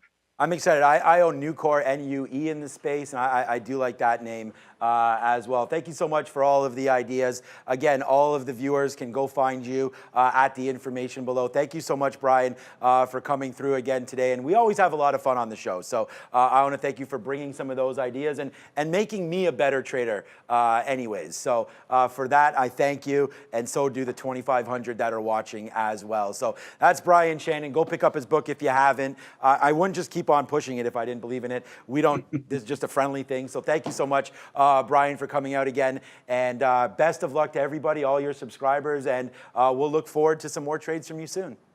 Fantastic. Thanks, Sean. Ciao, Brian. What a great talk. One more time. That's Trader Talk. All righty then. Well, we were going to talk, we're getting short on time here as we're going to get that bell rung in just a couple minutes. So I do have to once again say thank you to Brian. Thank you to all of our guests today. Frank was an absolute monster as well, coming through. Monster in a good way at 2:45. Please rewind the stream. Go there if you want to hear all about rates and what we look for moving forward right now. The first rate cut apparently coming in July, according to the CME Fed rate tool. So, hey, look, we were going to talk a little bit right there about the trade of the day. I want to talk about that Shopify trade. I really feel like that was a great buy there off VWAP, which continued to help all day long. We had a good trade there in Google today as well. And I'm going to try to stick in some of these. Oh no, my chart's not, okay, they're still loading. There was on Google, epic move down. Again, no outs worse than what we had in. We traded about 7 or 8 names today, all pretty good. I feel like we were negative on 2 or 3 of them. Missed the move there on Tesla. Tesla was an absolute monster today. We were looking for dip buys, man, but there wasn't too many of them. There was early, and I should have looked at it back down into the 200 period there at 232. So congratulations to anybody that caught Tesla today. But guess what? It's my favorite time, and it's roll call. So I just want to thank everybody for watching again here today, and I want to thank everybody for being a participant in the chat. This show was really started just by, hey, we wanted to review some sectors, we wanted to go over earnings, and we knew that we had an audience that wanted to talk a little bit about day trading, what some of the moves were, some sectors that are hot and moving around. So we brought this to you, and I want to say thank you to everybody that stays late with us. So here we go. Again, Ponzi Fonzie, thank you so much. Michelle Muir, thank you so much, and very, very kind of you. The energy is still here. It's not going anywhere. Thank you so much to Banzaya as well. Very, very WAP. Yeah, you're right about that. Shout out to Cardi B. Innova Entertainment, Ponzi Fonzie, Juan is here as well. Dr. Strange is here. Everybody's here. Let's go. Slap chop guy. Chop, chop, chop, chop, chop. The market wasn't too choppy today. Yeah, Neil is coming back tomorrow. So no doubt about that. Shout out to Neil. I hope the Buffalo Bills, who fired their offensive coordinator today, good move. Probably should have fired their defensive coordinator as well. You're welcome, Pillsbury, for the after show. Sean, Don, I really appreciate that as we go. 5:30 a.m. for Peter. So thank you so much for watching it. Mr. Longshorts, let's keep getting it. The Raptors, wow, what a game, man. Sharif, myself, and Brendo and Neil all at the game yesterday. Fantastic. Debating leaving, and good thing we didn't, as that came through right there. No, I wasn't leaving, just playing around. Right there, shout out to Bears vs. Bulls. Thank you for all that you do. And we sometimes don't cover this enough on the main show because we're so busy, but it's super chat time. Thank you to Nicole Harris, Anglo there, the Hayes Records, Samuel Martin, Tisha as well. Thank you, Tisha, for your air talk earlier on. Sweetie Pies and D. Wester Meyer, who also was a 10-month member today. I feel like I'm going to kick this. All right. Well, there it is right there. Hey, we still don't have Dada. So no report there. For anybody holding Dada shares, you probably don't even really care, but let's just go have a quick little look to see if it is out right now. As we put it on the board, it is not. I don't see anything out for Dada, so another Chinese name not really doing anything, or if it is, it's not having a big market move. Fisker was a good trade today as well. Thank you so much one more time for joining us. Hit the like, hit the subscribe as we continue to do this every single day. But Friday, because Friday we start with a podcast format. We're really excited for that. We'll dive into a few different issues, talk about what's been happening for the week, give our opinions, have some fun. It's Podcast Fridays starting this Friday. For everybody out there in Traderland, thank you for staying late with me. I'm Sean Katina. I'm back tomorrow at 8:30. I will see you then. I'm coming home, family. Ciao.